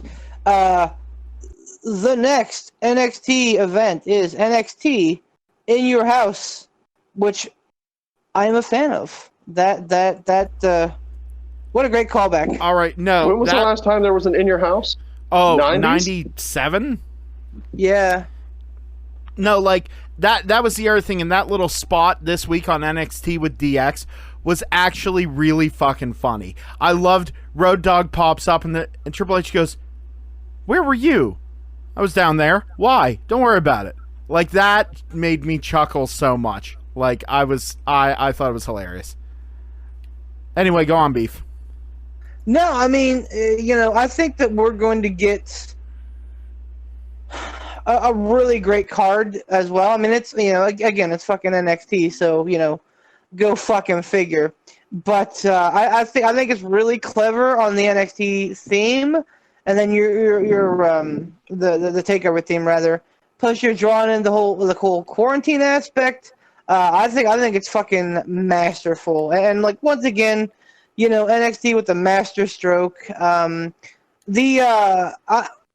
really excited. Yeah, exactly. Well, and I don't know how much he's involved with it anymore, because again, he's the executive vice president in charge of expansion or whatever, global Dick marketing, suckery. whatever the fuck, not marketing, but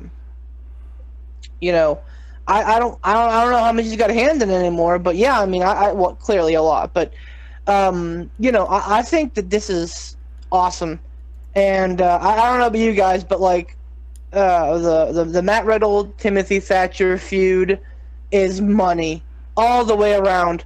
Watching that match last night, I said to my buddies who I watch UFC with, and also some wrestling, that it was basically a UFC match with a little bit of WWE shtick in it, but it was more or less a UFC match, and it was perfect for what it was. So I'm gonna assume, spoiler alert, that the oh god, what the hell's their name?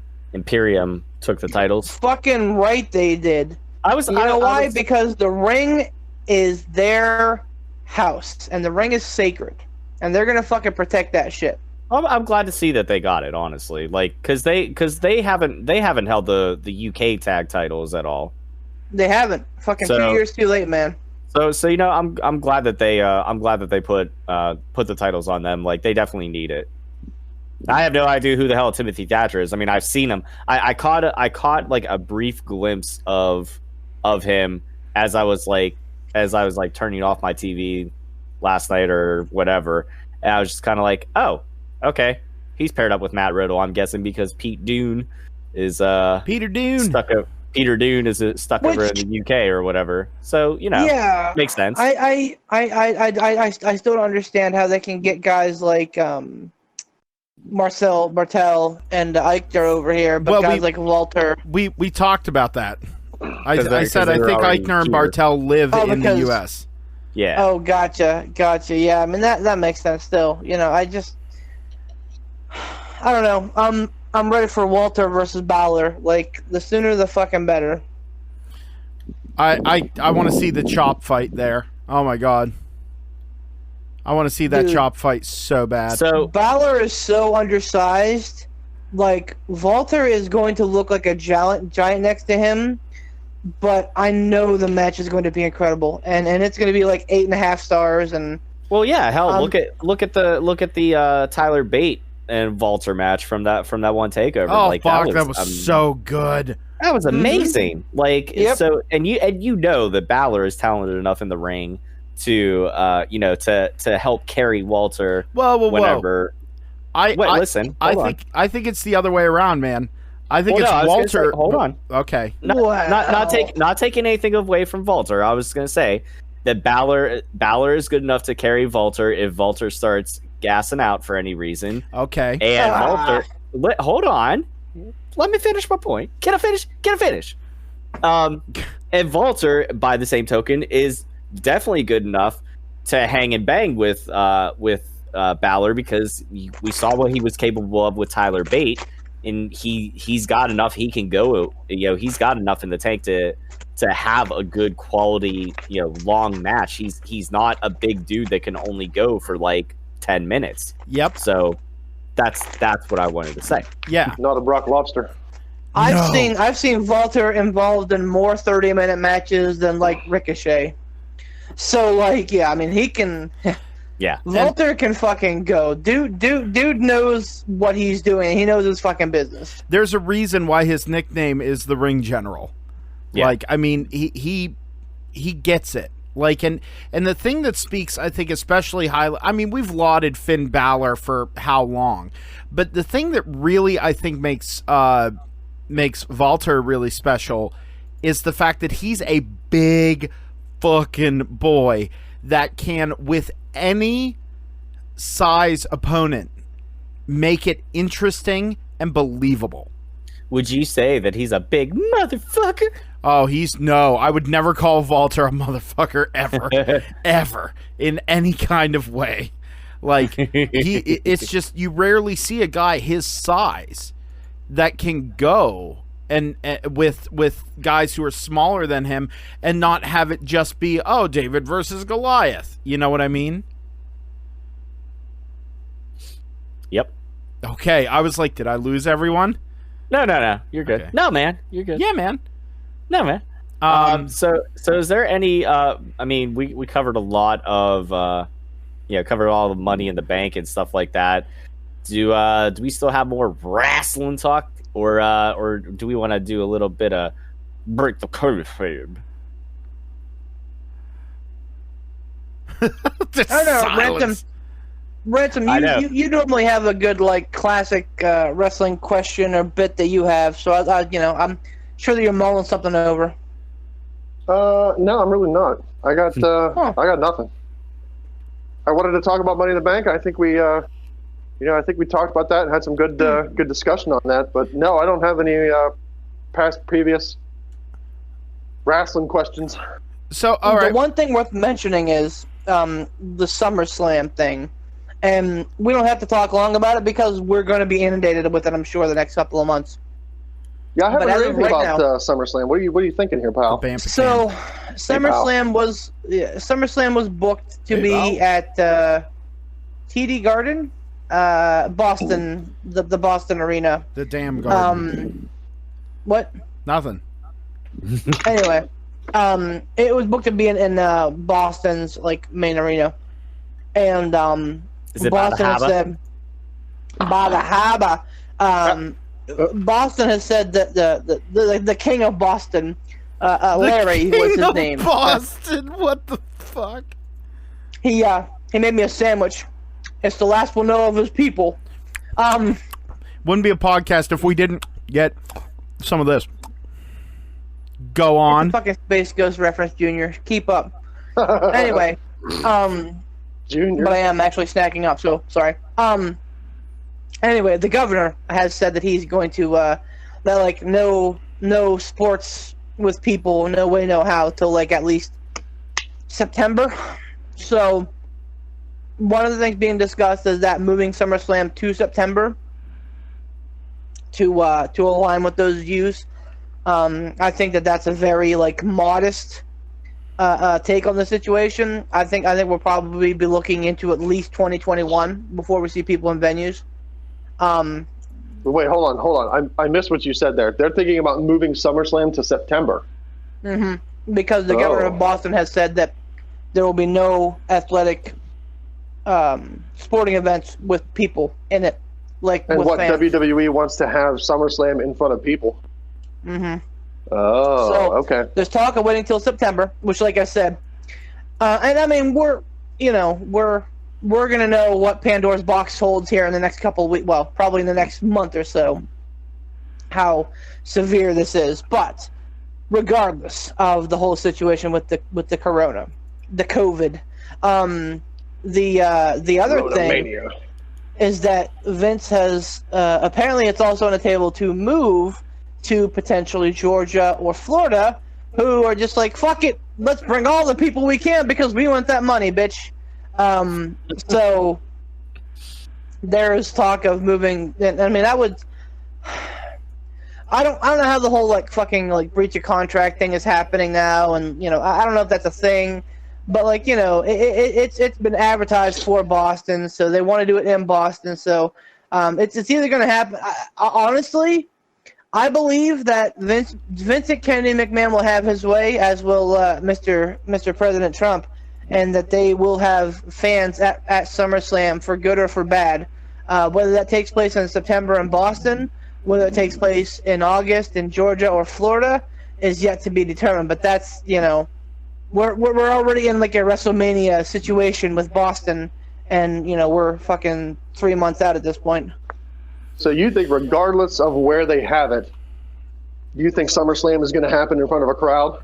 Mm-hmm. Oh, wow. Yep. Well, the question is, they're going to want it to happen in front of a crowd, but is everybody going to want to come? I mean, people are clamoring to get out, but I don't know, man. I think a lot of people are going to be like, Yeah. No, in Florida, the beaches are packed. They opened them up last weekend, and they're fucking packed. They were packed before like whenever that's the what I'm saying. beaches were supposed to be closed too. I mean, that's right. Again, People will flock. Let's preface that by saying it's Florida. I underestimate the dumbassery of that fucking state. Well, Yeah, Well, let's exactly. also take that, take into consideration too, not whether who's right or wrong on this, is that a beach is a very wide, open air place. Arenas, you have got people in relatively tight, confined spaces. So unless they're going to spread people out and have, 1 or 2 seats in between people, even Like then, limited seating. concessions. Well, and that's what they're talking about with the bathrooms. Miami Dolphins, is they're talking about having social distancing in place to let people in, to let people out, to have people like 6 feet apart in the stands, and having a like 80 stadium or an 80 seat arena be like an 18,000 people, which is something. And I'm telling you, like, people,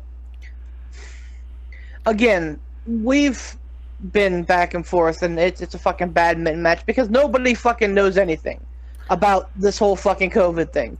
We're all just spouting off opinions, and not one of us know a damn thing. Not one of the quote unquote experts knows a damn thing about this thing. We're all learning as we go.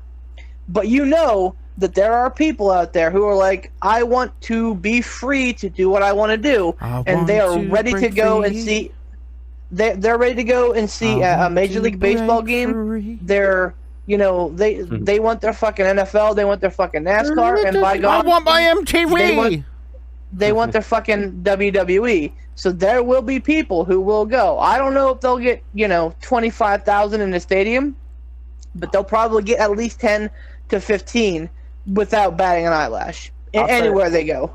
I'll tell you this much: whether it's right or wrong, regardless of anybody's opinion on whether they should or shouldn't open it up and do any sort of whether they should try this social distance seating in an arena, I'm just going to say this: they can plan to do that all day long, but the stupidity of people in general is astounding because people can't go the right way down a one-way aisle in a fucking Walmart. How the fuck do you expect to, even at a half capacity of a stadium, a normal stadium holds about, we're going to say roughly 20,000. You're telling me you're going to get 10,000 people to listen to social distancing cues and this and that? Okay, Dude, good luck. It's not even that. It's also the fact, like, how often do you go out and you go, like, if you go out and about, how often do you run into people who are wearing their masks and not covering their fucking noses? Oh yeah, absolutely. Oh my God! Like fucking half of the people out and about. Dude, I went Literally. to when I was out running some errands after work today, before I came home, I saw people just not with masks on. Just not doing it. We were in Walmart and we saw one guy that didn't have a mask, 3 employees that had their masks pulled down, having a conversation, a close quarters conversation with other people, and I'd say 70% of the people wearing masks were not wearing them correctly. Yeah, I mean, and again, this is not to argue whether or not we should or shouldn't be wearing them or this and that. It's a matter of people don't know how to fucking follow simple instructions. Like, regardless, not even before the COVID thing. Like, just before that. Well, I don't. Oh, sorry, Tom. I didn't mean to interrupt you. No. I was just gonna. In general, common sense is not a common virtue. I don't well, that's the thing is that I don't know how it is around you guys because you supposedly live in, how can I put this nicely? A more enlightened area than myself. The thing is like you've driven through Katanning and you heard the words, "You don't tell me what, I tell you what." Okay, I think you know better than that. Never mind. Okay, well then we'll say it's a lateral move, I guess. The but my point is around here they don't look at it. People don't look at it as following instruction.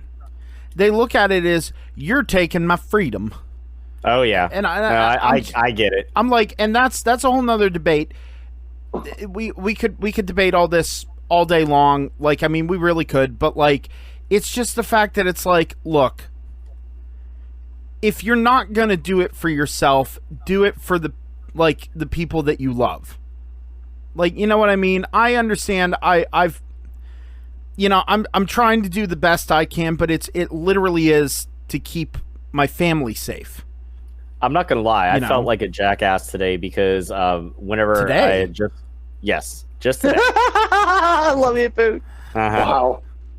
No, I felt like a bit of a jackass because I popped over to the Rite Aid on my way over to my girlfriend's house for dinner tonight, and I went in with like no mask or anything. But anytime I go out to the grocery store, I always mask up and everything. But I went in today and I saw everybody else with a mask, and I'm like, oh, I'm that fucking guy today. But I literally was going in for like a cherry Coke and a candy bar, and that was it.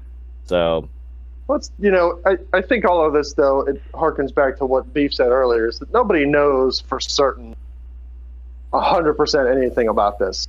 Right. It's not just jagoffs on the internet who are spewing their bullshit, but I've seen and read articles from actual medical personnel, and they're split all over the place. Mm-hmm. Like, some medical personnel say you have to wear a mask for not for your protection, but for other people, and this is how we do. That's how we make the flatten the curve and blah blah blah. And then there are other medical professionals who say wear a mask or don't wear a mask, it's not going to really make a difference. And then there are other medical personnel that say wearing a mask could potentially make something worse. So what? Yeah, because they're out there. Because people are reusing disposable ones and stuff like that.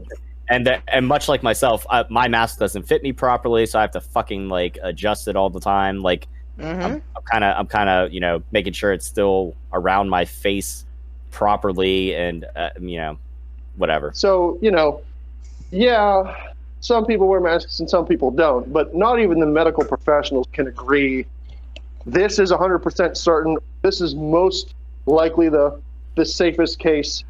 Medical people are split all over this on either wear a mask, don't wear a mask, or it doesn't matter if you wear a mask. So, it's one of those deals where it's like nobody knows. So, and you have to decide your own level of involvement, great. Yeah, like if people wear masks, great. People aren't wearing masks, you could chalk it up to them being an asshole or a jackass, or you could chalk it up to maybe they had it and they created antibodies for it, and they're not going to spread it to anybody because they've gotten over it and now they have the antibodies. So, if they don't wear a mask, they're not going to get it. They have the antibodies, they're fine, at least for this year. It could mutate in the future, sure.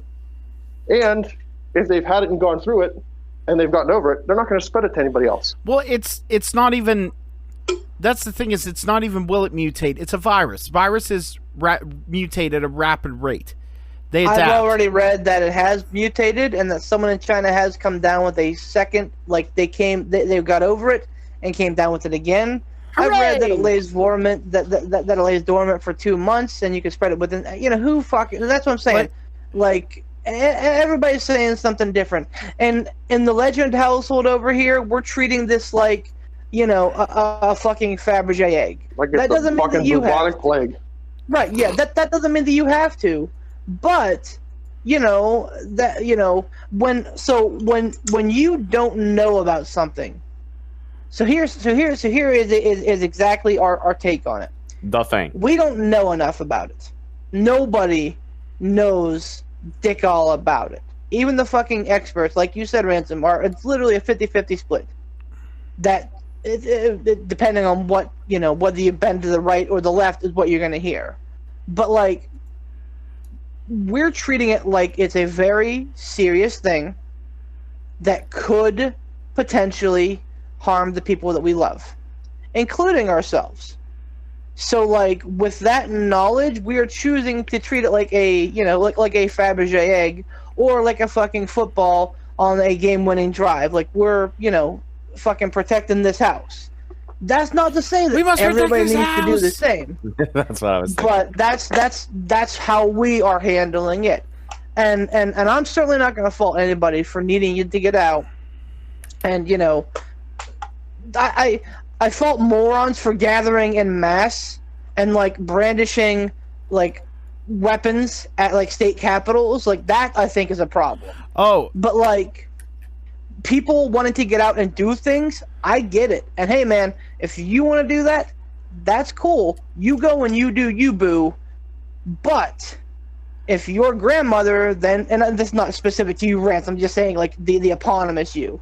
If your grandmother comes down with the fucking COVID and she dies, I don't want to see a bunch of fucking weeping and gnashing of teeth on Facebook, because you are responsible for your own decisions and your own destiny.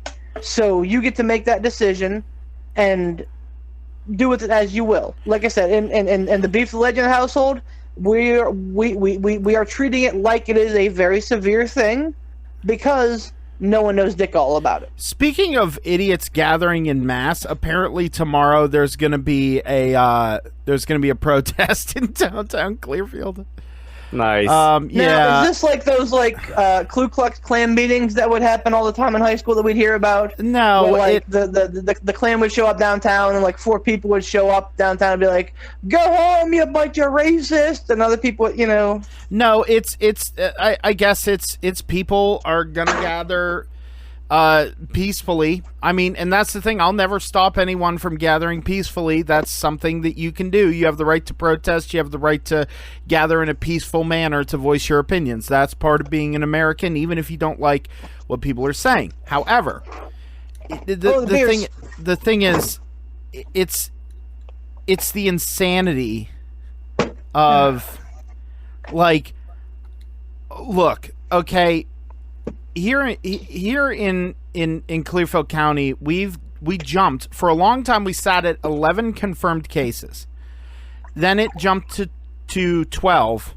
Then it jumped to 19. Then 25, and I believe we're at 33. And understandably, that's an entire Clearfield County. That's a drop in the bucket. Okay, but it's still the point that, like, for me, I go, okay, if you're all, like, to me, whenever people go out into the world and go, like, well, we need to take our masks off. I want to go get a haircut. I want to go to the bar. I miss going out. I'm going to go out and I'm going to do it. I go, listen, pride goeth before the fall, okay? If you're not afraid that, if there's not even a little bit of concern, not even fear, I don't want to even say fear. If it's a little bit of concern that you have, maybe take it a little more seriously. Go out and do the things you want to do. Put the mask on. Like, if that's your biggest compromise that you have to deal with, if the biggest problem in your day is that when you go to the drive-thru to get your coffee, or if you go into Walmart to buy whatever you need to buy and you just put a mask on, if that's your biggest problem, you're ahead of the curve, okay? Like, my thing is, there's a correlation between people being more bold with what they're doing and the increase in confirmed cases of this, okay? And there's a correlation there. Has it been as drastic as other places? No. Have we had deaths? No. But, like, there's arguments on both sides for we need to take this more seriously, and arguments on the other side for we need to, the big thing, the argument is, should we develop herd immunity? You know what I mean? It's the whole thing of, like, because they're predicting that this is going to be seasonal, like the flu. So, I mean, hell, think back in the past couple months, boys. Was there a time when you were tired and had a cough? Sure. Did you have, maybe you had it. Like, you know what I mean? Like, that's the thing, is that you hear reports on both sides of like, oh, there are people who have had it and have been asymptomatic. They didn't even know they had it, right? And then there are people who are like saying, oh, it's a fever and a cough. And then that was it. But then there's other people who said that it's a fever and a cough and I can't breathe and need to be on a ventilator. Or people have been. So that's the thing, is that like I think it's dependent on the individual. That's what makes this, I think, scary to some people, is the fact that like, depending on you, your physiology and your pre-existing conditions or your immune system's strength, it could be, I have no idea I have it, or, oh, I got a mild cough for 2 weeks, or, oh shit, I'm in the hospital. You know what I mean? Your experience may be different than others. No. Well, that's 100% true, though. Yeah. Because there are people that have had very mild cases of it, but they get tested and they test positive. I know I told you guys the story of my sister's sister. Your what? Her two kids, you did. Yeah. Her two kids didn't get it. Her husband didn't get it, but she had it. She had a what a lot of people would consider a mild case of it, because she had a fever, not, anything life-threatening. She had a cough. She didn't have any shortness of breath, and her symptoms lasted for 3, maybe 4 days max. That's it. After 4 days, the fever broke, cough calmed down, and then she was done. Some people, they get it and they have it for a week plus. They feel like they can't breathe. They're on ventilators. It all depends on what kind of health you have and what your physiology is. And I'm not making light of this, but I'm saying there are plenty of people before this COVID thing broke out who are, would be considered high risk for the COVID, or, quote unquote, high risk of fatality, however you want to classify that. People die of the flu every year.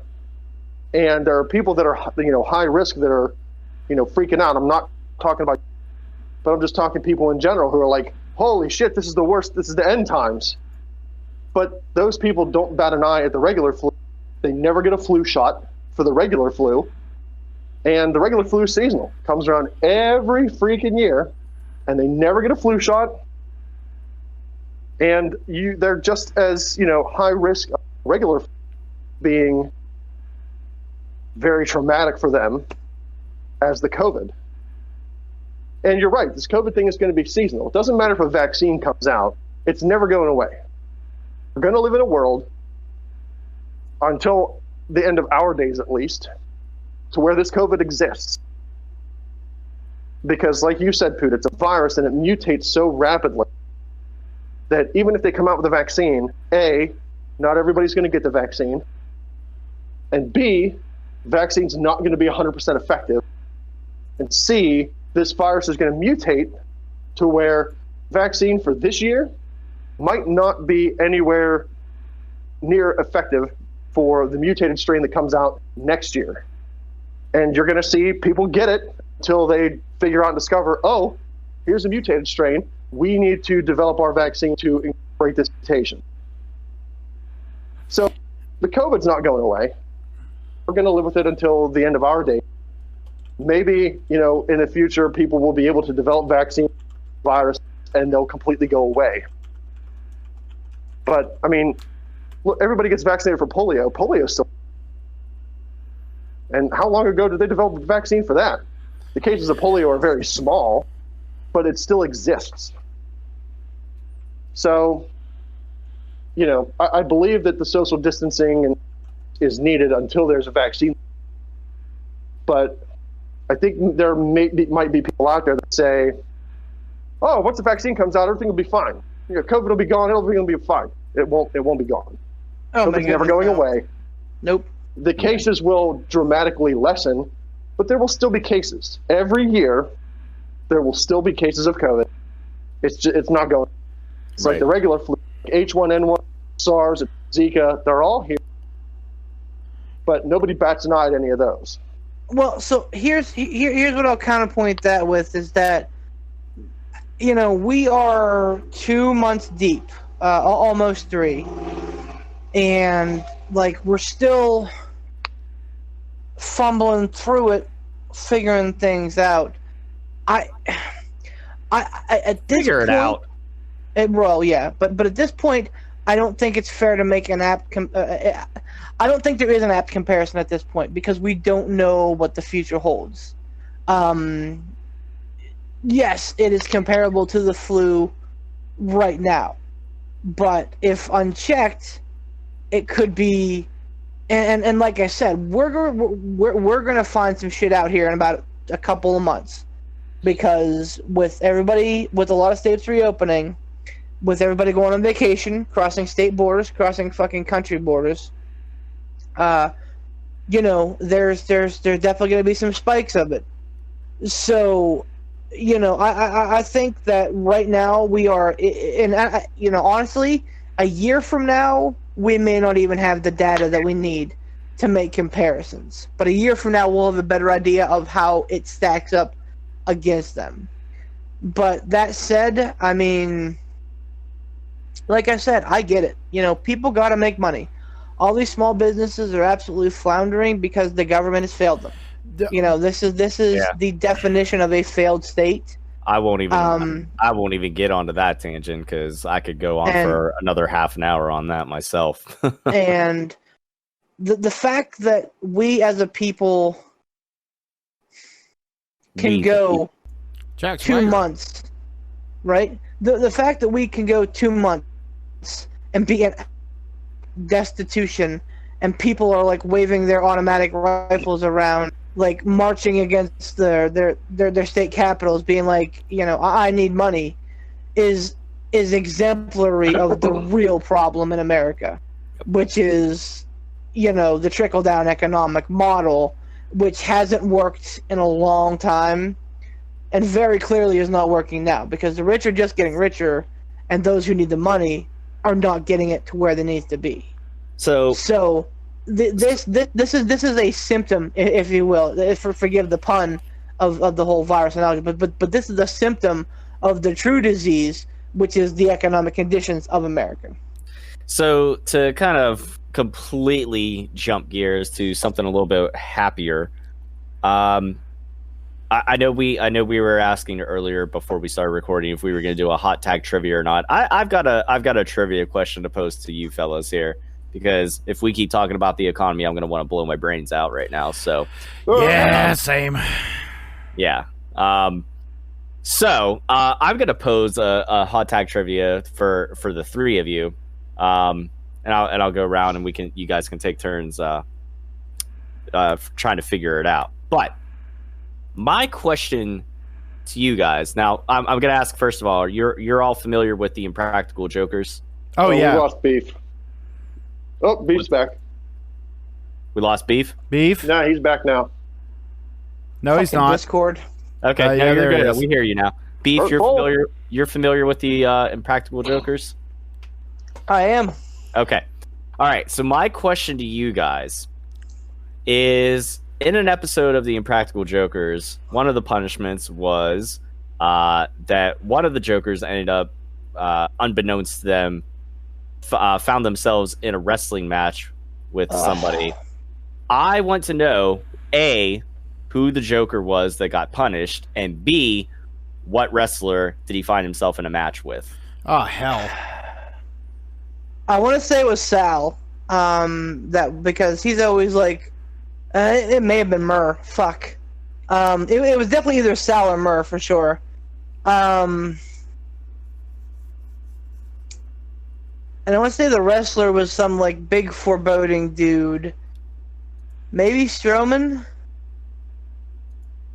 I'm gonna say Sal and Strowman. Okay. Ransom? Oh. I don't know the names of these people. So, okay, Murr's like the skinny one of the group. It's kind of like the hedgehog, balding looking hair. Huh. He does. does. Sal has kind of got he's I don't know if he's any sort Your of stereotypical Italian. yeah, we'll go with that. He's a bigger a bigger Italian dude. Yeah, the only wrestler I ever remember seeing on Practical Jokers was Tommy Dreamer. I don't know if he was involved in the scenario you're talking about, or if it was something completely different, but I'm going to say Tommy Dreamer just because he's the only one I ever saw. Okay, no guess on the Joker? No, huh? Okay, Poot? I'll say Murr and Ryback for the lols. Oh, Okay. the Ryback. Well, believe it or not, Ransom had it half right there. It was Tommy Dreamer. Wow. Q was the one taking the punishment that night, and they told him he was going to go perform at some theater group or whatever, and they had him backstage dressed up in like a Peter Pan outfit, and they had him blindfolded, and when he walked through the curtain, he was at a House of Hardcore show, and yeah, so he came out to the ring, and Dreamer put him in the corner and chopped him a few times, and then he like gave him like a snap suplex, and then put him in like a crossface, and that was it. So, Oh, geez. but yeah, that question came up because I've been watching the shit out of a lot of their stuff while I've been here quarantined and whatnot, and it definitely gives me some chuckles because I often think to myself, I'm like, yeah, I definitely have 3 other friends. Even besides, like, I could have done it with like some of my high school buddies, or I could do it with the 3 of you guys. I'm like, yeah, I could see me and like 3 of my other buddies like doing shit like this to each other. Yeah, definitely. Okay, so I don't have a wrestling question, but I want to pose this to you. Right. Get bent. What? Go ahead. That's so hurtful and also probably necessary. It's not $1 million, but it's a choose which superpower you have. So I know I this is a variation of something I asked you before. I'm gonna take a drink of water. Hang on. Well, hey, before you do that, I'm actually gonna cut out because I'm gonna try to set up and do a stream. Stream it up, noob. So, Right whenever we're here. We don't want you anyway. Right whenever we're getting into that breaking kayfabe, Tom. I know. All right, Well, Tom. thanks for sticking around for all the coming in. thanks for sticking around for all the wrestling talk and all the wonderful stuff tonight. We appreciate it. Cut it out. Today, Junior. I was trying to fucking insult Tom for like one of like the first times ever, and you fuckers ruined it. Damn it. Well, that's what you get. All right. Yeah. Bye, Tom. All right, guys. You have a good rest Bye, of the show, and I will be listening to the rest of the recording once you guys get it up. Later, Sounds dude. good. See you, buddy. Later, bye. guys. Okay, so for you 2 knuckleheads, He won't listen. He's a fucking liar. He won't listen. he'll listen. He knows. He might. He might. He does. You can either fly, but you can only fly the height of your body and as fast as you can move. So, however fast you can run or walk, that's how fast you can fly. Oh, yuck. You can only fly for the height of your body. It's And- floating at that point. And you get winded from flight just like you get winded from running or walking. Ah. Or you can be invisible, but you can only be invisible for as long as For as long as what? you can hold your breath. Ooh. I'm going to go with invisible for as long as I can hold my breath because surprisingly, despite how I've beaten the shit out of my lungs over the years, Huh. I can hold my breath for about probably just shy of 2 minutes. Bullshit. Get the fuck out of here. No, he's You doing it to can prove go ahead point. and say get the fuck out of here all you want. You won't see me leave because I'll be invisible. You're a fucking liar too. This fucking Liarsburg liar podcast. with the fucking liars. I've had 1.5 Bic Ultras. I'll fight you. These are all 3% alcohol. Damn you, Poot. Shut up. I was What? taking a drink when you started that, and I dribbled all over my... that has nothing to do with Poot. You're just, He Just developed a touch on the drinking ups. problem. a touch, It's just a touch of the that I can't dirt. drink. Touch of the dirt. That's my life. Yes. It's my life I story. know. The Alec Ransom story. A touch of the dirt. Now coming to a theater near you. Just kidding. Fucking 2022 release. In Yeah, theaters. stream it. Anyway, Stream it, bitch. stream it, bitch. I've always been big on the flight bandwagon, but I mean, yeah. But then again, like I love to swim because I love to just float. So,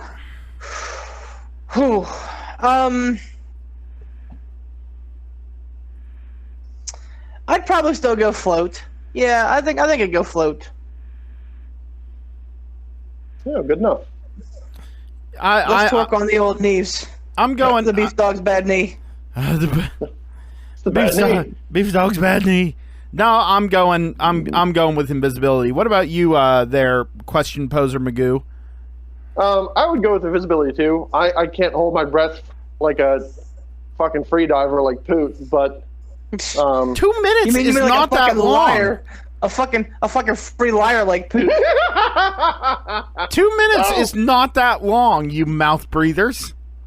Clearly, you know what? No, we've had enough Poot Love Life discussions on this show. We're good. Never mind. I'm moving on. But I would go I'm with sorry. invisibility, Go 'cause on, beef. No. You have one loaded in the chamber. Go ahead and fire it, No, cowboy. I'm good, man. No, I'm good, no. man. You can't just bring that up and walk away. This isn't like a silent but deadly fart in an elevator. Oh, dear. That's not how this works. I did. It's not how any of It's this gone. works. It's gone. It's buried in the past. All right, anyway. Go on, Ransom. I would do invisibility. I can't hold my breath that long, but, I can hold it long enough to either get out of an uncomfortable situation or, make my way through a room that I didn't want people to know that I was in. You guys Like, talk oh, no, amongst I- yourselves. I'm going to see if I'm full of shit. Hold on. Oh, here we go. But yeah, so that I would do that.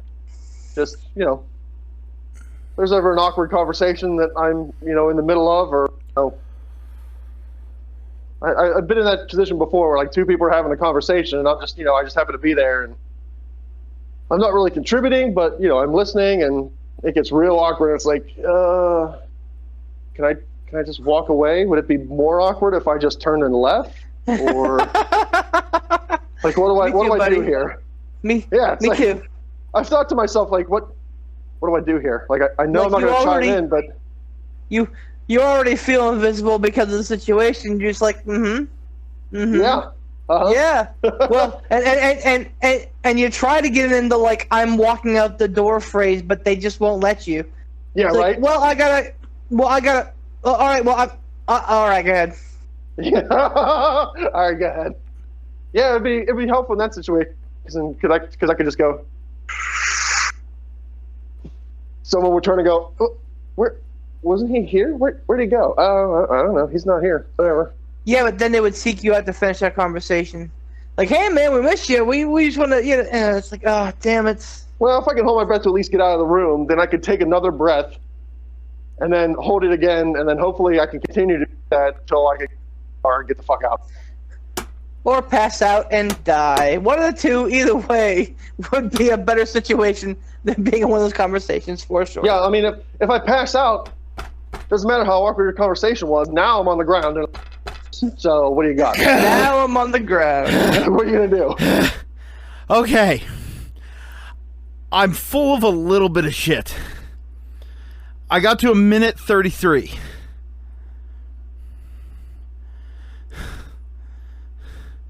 Are you guys there?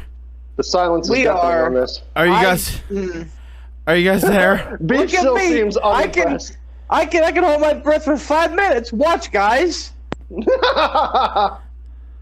Oh dear. Hope my microphone click was, Oh, proves you know that, what? Hey, you know- hey, 2.5 beef. Fucking stop for a second. I'm like fucking. look at me. I've grown wings out my back. Now you guys won't see them because the next time you see me, they'll be gone. But they're here now. I promise.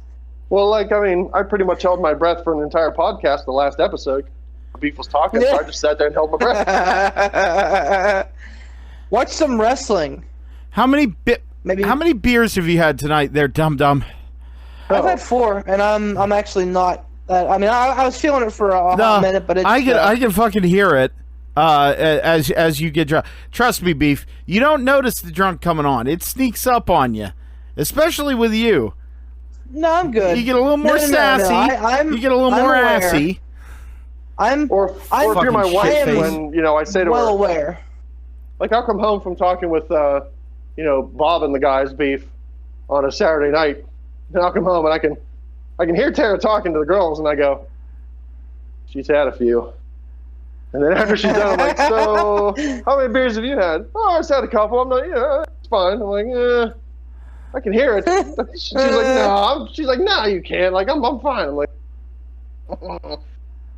I've known you long enough to know when you've had a couple. Oh yeah. Don't try to play this off on me, woman. I fucking like that's the thing. Is I've like known I her love long whenever enough to know when she's had a couple. This episode of Tech. Oh yeah. I like my favorite thing in the world is whenever like your friends that you know really really well have had a bunch and they're really trying hard to play off that they haven't had a bunch of beers. And they're just, oh, I'm fine. I'm fine. It's fine. You're really it's good. I'm just tired. I'm just tired. Yeah, I'm just tired. I've been tired before, but I haven't been slurring my speech and bumbling over. Well, I bumble over sentences all the time. When I get tired, I don't sound like I've had a couple pints. Like I said, touch of the derp. It's all good.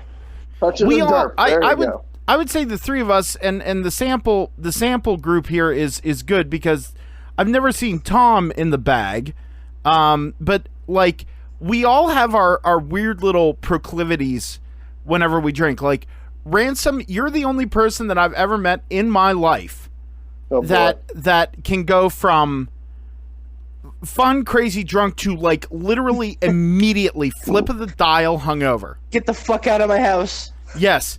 Hey, we're having a party, we're having fun, get the fuck out of my house, it's time for sleep.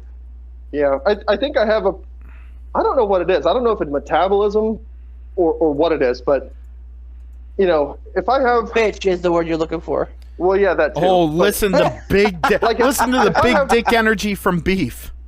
If I have 3 to 4 beers within the span of 2 hours, I'm on my way to tipsy, and if I have a couple more, yeah, I'm drunk. Like, it doesn't take a lot to get me drunk, but I sober up real quick too. Like, once I stop drinking, and I don't even have to drink a whole lot of water, it's just once I stop putting the alcohol in my body, something must happen where like I metabolize it pretty quick, and it's all of a sudden it's like wham, headache, wham. I don't want any of you around. Go away. Oh, dude. And it's not like mean drunk go away. It's I'm over. My day is over. I've been drunk. I'm now hungover, and I'm ready for bed. But no, it's just the fact that like I get that, and like, dude, when I'm hungover, I don't want anyone around me either. But like, it's the fact that you can literally, it's like within a 2-minute time span. Like, it happens you pretty go quick. from tackling Beef into fires to go home. It's crazy. And like Beef, I'm never going to forget the first time really that I saw Beef drink. Oh, no. Like, drinking. And it was at your graduation party. Oh, no. Because I got there, he had a 6-pack of Mike's Hard Lemonades, had 2 of them, and was acting like a white girl wasted on Zinfandel. It was... Now you're doing the poot thing where you're fucking misremembering details. I didn't fucking drink Mike's Hard Lemonade. Fuck that piss. I drank fucking Smirnoff. Get bent. Oh, sorry. Well, yeah, You're right. Such a wild difference. That was the linchpin of my fucking story, Beef. Thank you. Thank you for correcting me on your fucking glorified soda. My bad. Yeah, damn it. Damn How right. dare you? Like, it wasn't Zima. Fucking prick. I walked in there like a man, meeting Ransom for the first time, and he shoved Like the a gin and man. tonic in my face. And what did I do? I put it directly in my liver. That's what I did. Anyway. I remember you getting there. I don't remember how that night concluded. And I don't know if that's time or alcohol. Yes. But that was a blur of a night, man. I'll Oh tell my you gosh. what. That was bonkers. Like, I remember walking with you to a gas station to try to find cigarettes. oh yeah. And we got back. And I remember I made myself another gin and tonic after we got back. and then after that, it's just something happened. I don't know. After that gin and tonic, we were hanging out in your place, and pretty much the bulk of the people who showed up, and then the party's going, and you, myself, and I think Beef, Oh no! and someone else went around the corner to the Loomis. We were at the Loomis for like 30 minutes. And on the way I was back, not there. I did not go to the Loomis because I'm like, you guys are fucking stupid to go over there. Oh, that's you were right. like, I gotta get a White Russian.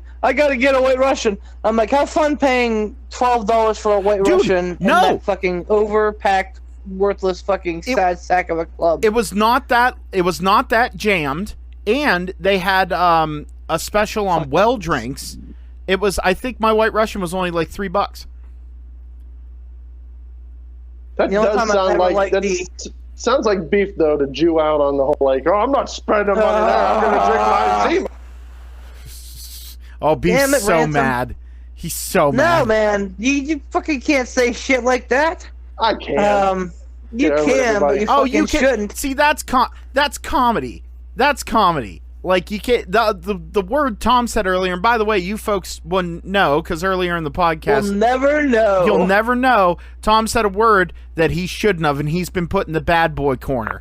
He said beanbag. he's- Everybody settle down. Me, but that we did that. No, but but here, the only time I've ever liked the Loomis is on, I think it was Thursday night. They did pony bottles where they did pony buckets where you Yeah, they paid did. like $6 or $10 something. You got a bucket of ponies, and you could get a couple bucket of ponies and you feel good.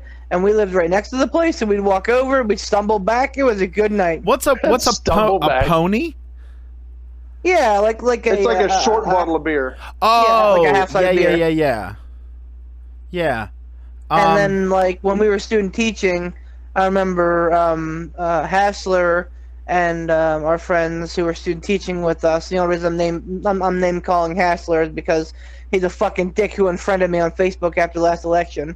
But Not because you voted for Trump, but because you didn't because- vote for Hillary. Precisely. Which is a fucking dumbass move. And, like, I can sit here and argue politics and COVID and everything else with you guys, and you're my best friends in the world, and I'm never going to treat you like shit like that. So, but I digress. We would go there after our block, which was like half a day of teaching. So we'd all go and we'd sit in schools till like noon, and then we'd all meet at the Loomis at like 1 o'clock and just get shit faced and then go home. It was great. But then the rest of that night, I know we also, there was the 6-pack that was literally next door to you guys. And we went, and it Which was an extension of the Loomis. the 6-pack. Yeah, it was the basement of the The Loomis. basement of the Loomis. I went down there, and it was like this. I felt like I was going into Charlie's alcohol factory. It was incredible. Like, I'd never been to a 6-pack. Like, you guys lived in this little compartmentalized insanity. Like, like within half a block, or within that block, you had 2 6-pack shops and the Loomis. Like, it was that was. I still think back on that night, and I'm like, first of all, it was how many years ago? 14 years ago. Oh dear Lord. It was 2000 what? 7? No, I graduated. I can't say we because I graduated in 2006. So it was 2006 when we did that. Yeah, it was 14 years ago. Jeez. That done. Oh, I just made myself sad. Yeah, Fuck. we're old, man. Yeah, I was like fresh faced 21. Wow. Still had long, luscious locks. Oh, you well. I looked like a homeless idiot with my beard. That was the one. And like for me, I go from. I know Beef. It's well documented the 3 stages of drunk poot. But like I tend to go from like I'll be drinking. I'm fine. And then all of a sudden, it's like kind of the inverse of Ransom. I go from fine to like my body goes, we're going to process it all now. Oh. And I go, It's like hell for me. Oh. Yeah, it's like I think it's my body training me to have my inevitable stroke. Just go from okay to bullshit. You know, Okay to bullshit. Yeah, like no, but that's the thing is that everyone has those, like that one quirk when they start drinking. You know what I mean? Oh, 100%. Beef, you still there, cowboy? Uh-oh. He did. Oh, he did. Oh, he did. Oh, he muted his mic. Okay, he temporarily gone. But no, like, that was the thing is that, like, dude, and that's the thing is, like, that's why I like these Breaking Kayfabe sections of the podcast, because we can kind of, like, reminisce and stuff, and, like, it makes me, after we're done, sit and think as I'm going to sleep usually. Like, it makes me go, oh, man. Oh, yeah, what about that time in college? Oh, what about this thing? Oh, what about that thing? And it makes me remember stuff that I've completely forgotten. And not all of it's drinking stuff. You know what I mean? Like, it just makes me remember, like, you know, and there's comfort but also danger in that, I suppose, because, like, dude, I know so many people who live in their glory days. Yep. Like, they live in that, like, they don't press forward. Like, I'm sorry, go ahead. No, you go ahead. That was really the end of my point. Did either of us ever tell you the story where Beef came over to my house and I was feeding him screwdrivers? No. And I tackled him out of the chair. I've heard about the chair incident, but I've never heard the story. Regale me. So we had a fire in our backyard, and I don't remember. I don't exactly remember where this fell in the Beef Brittany timeline. I don't know if you guys were just dating or if you hadn't met yet. Yeah, this is definitely pre-Brittany. So Beef came over, and I don't know if you drove yourself or if we came and got you, because there was a period of time where we did that. That's how much I enjoy his company. I go to fetch him to bring him to my house. But yeah, Beef came over, and I was drinking screwdrivers, so I started feeding Beef screwdrivers, and drinking screwdrivers for Beef is like drinking water. Oh, so good. It doesn't matter how strong I make it. I can make it a glass of vodka and a shot of orange juice. And he's like, hell yeah, buddy, let's go. Hell yeah, let's go. Screwdrivers all around. He was putting down screwdrivers, and he went into the house to pee. And I climbed up on the roof of my shed and waited for him to come out.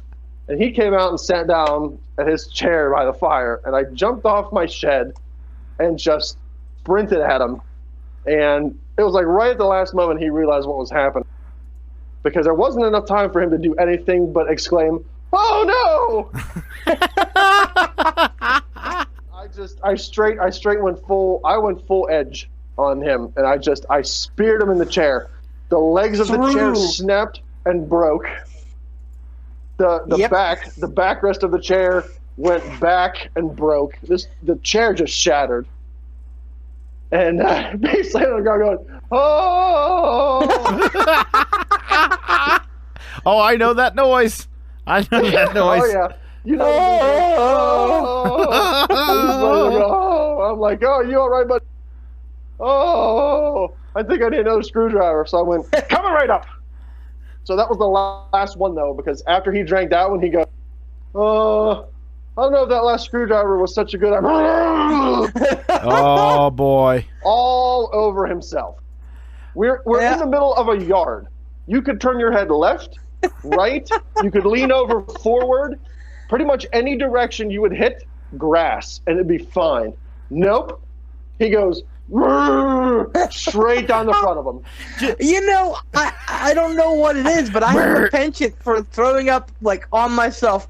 When the night that Poot had talked about a couple weeks ago, where he was, like, trying to be fucking Jose Lothario and fucking cock-blocked me.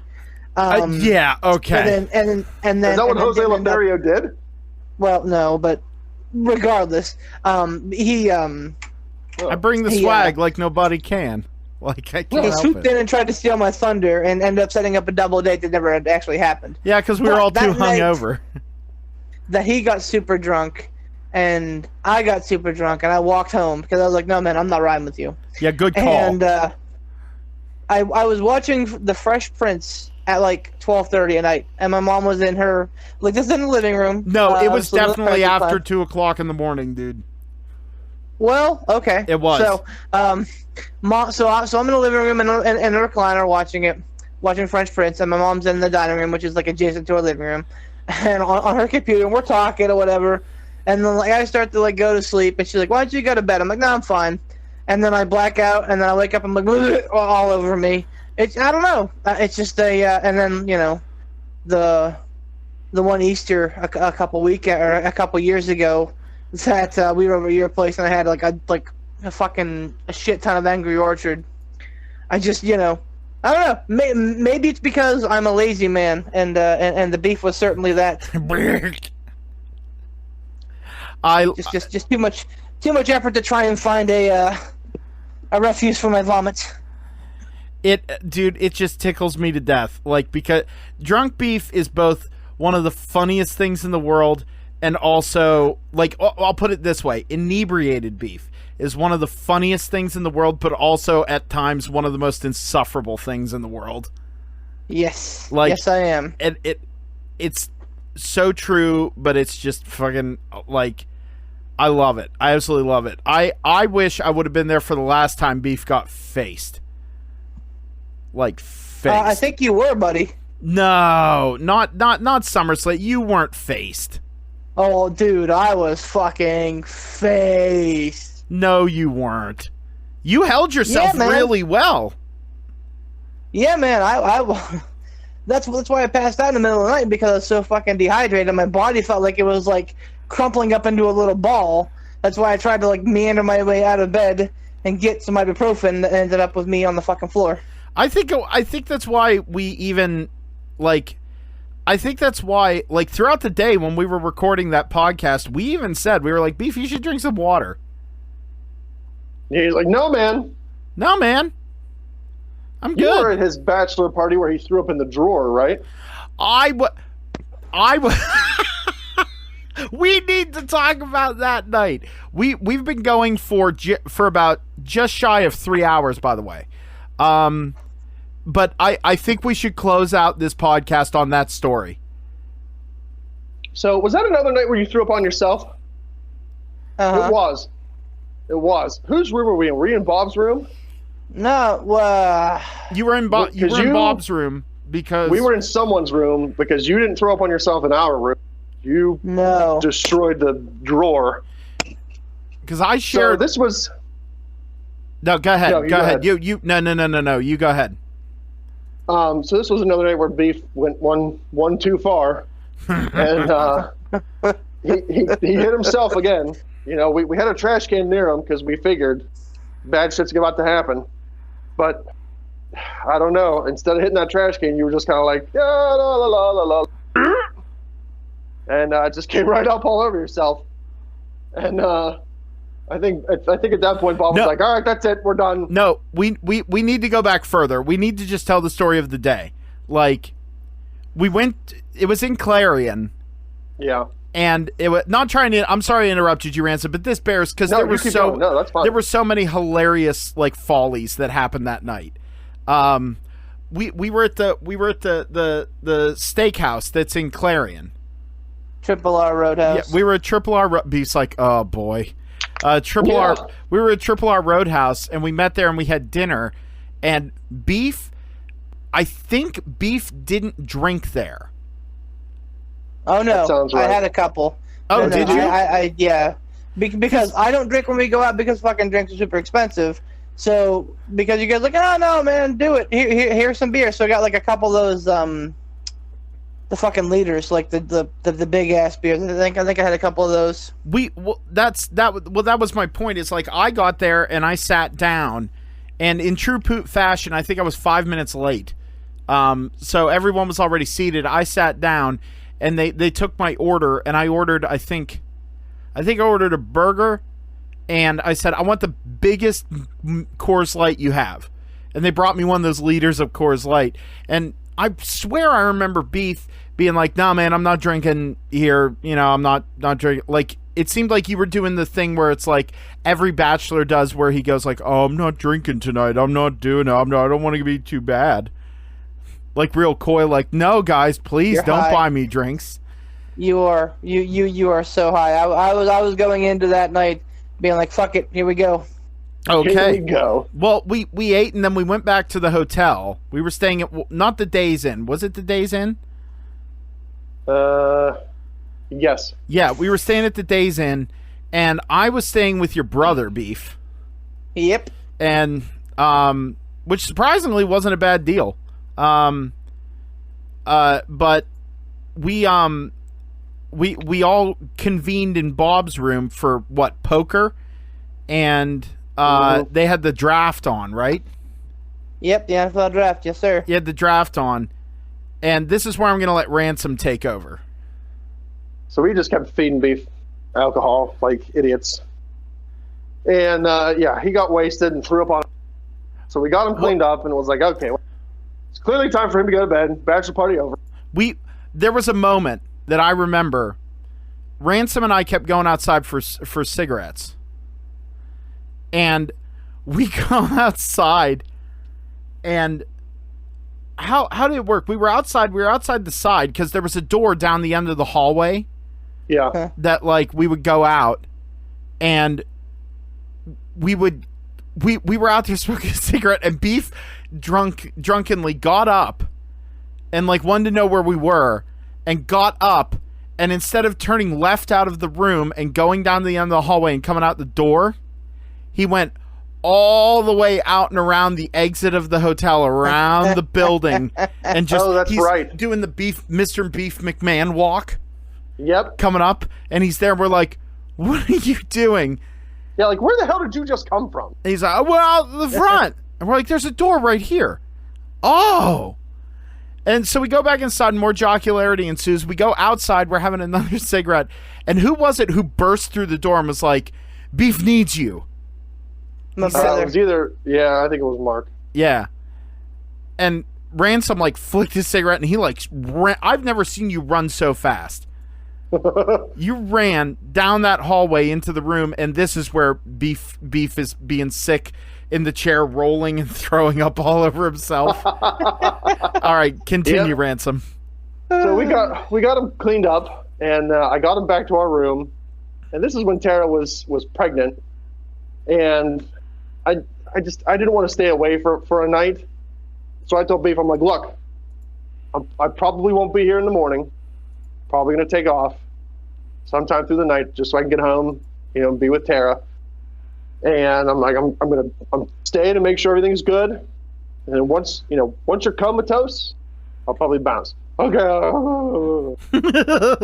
So I get him in his bedclothes. He's all good. He lays down in bed. So I sit in my bed for probably maybe an hour and a half watching TV. He's over there sucking air, snoring. I'm like, okay. Because at this point, it's probably been, I don't know, probably between 2.5 to 3 hours since he,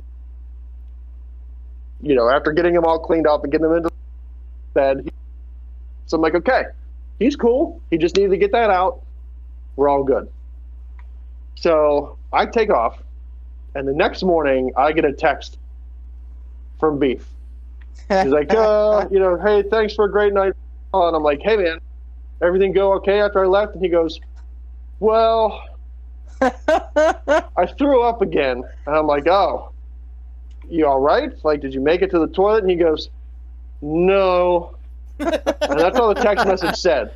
And I went, I'm like, no, what? Like, no, you're not all right? Like, what's happening? Because that was my concern was, something bad happened. Like, he threw up in his sleep. Somebody found him and he had to be resuscitated or something. Nope, it wasn't that. He was good. But. Was that though? I?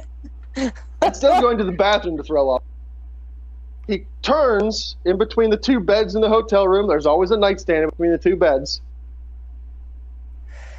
He turns and opens up the top drawer. And in the top drawer of every freaking hotel room is always a Gideon Bible. And any follies that happened after this night, blame on this course of action. He opens the top drawer to the nightstand and vomits in the nightstand. And I'm like, oh no. A, you threw up on the Bible. And B, I rented this room under my name and my credit card. So what kind of charges am I looking at? So I'm just like, all right, as long as you're good, like I'll handle the charges or whatever. It's fine as long as you're good. He's like, no, man, I'm good. I'm good. It's all good. You know, you might get called from the hotel. I'm like, fuck. But no, I never got a call. They never said beans to me about it, and I didn't get charged anything. So so first of all, it's the Clarion Days in, Happy Alf Baked Tits. So like I'm sure that they like fucking deal with that like on a like usual. Those poor people. Like people always talk like they have these stories about the night after and the walk of shame and everything. Like I've never had one of those stories until that night. Not because it was a walk of shame, no. But because I had to walk up to the one of the cleaning ladies, hand her the vomit-soaked Bible, and say, "I'm so sorry. I threw up in a drawer last night. It was my bachelor party." And she looked at me with as much disdain as she could muster. Oh my goodness. And says, "That's okay. Have a great day." And I will never forget the look that she gave me. That was like, how fucking dare you? Like the look of and this goes back to the one night that we had at Ben's place when the cops showed up and everybody else ran inside, not old beef. And the cops said to me, they like, normally the people run inside. I'm like, I know. And I did my thing. The lady says to me, she says, normally, like, she didn't say anything, but the look that she gave me was, normally they just don't say a fucking word. They just disappear and they're gone. And I'm like, oh, well, I'm going to be, better than the average bear and, own up to it. Oh, well, no. Don't fucking do that, because in this scenario, I should have just fucking bolted and left it to mystery. But yeah, no, that was a look I'll not forget. Dude, like I don't think I ran into you the next day because I woke up early. You did. No. You came and got me. Oh, and that's you were with me in the hallway when I met her. That's right. And you were just kind of like watching the fucking comedy of errors that is my life unfold. Oh, that's right. No, because it was. I remember because I woke up and this is when I was really in the thick of hitting the gym. And I was on a routine. I woke up and I went to the fitness, the quote unquote fitness center they have. Yeah, and right. I did a little cardio and used their shitty universal gym. And then I went and met Mark for breakfast. And we were sitting there, we're like, where's beef? And Mark's like, I don't know, probably dead. Like, and I was like, oh. Sounds on brand. Well, checkout time's coming up, and and I was like, I didn't know who. I would assume the hotel was under Ransom's name, and so I was like, okay, well, we got to get him up because if he's not out of here by checkout time, Ransom's gonna get charged for another day, and I don't think he'll like that.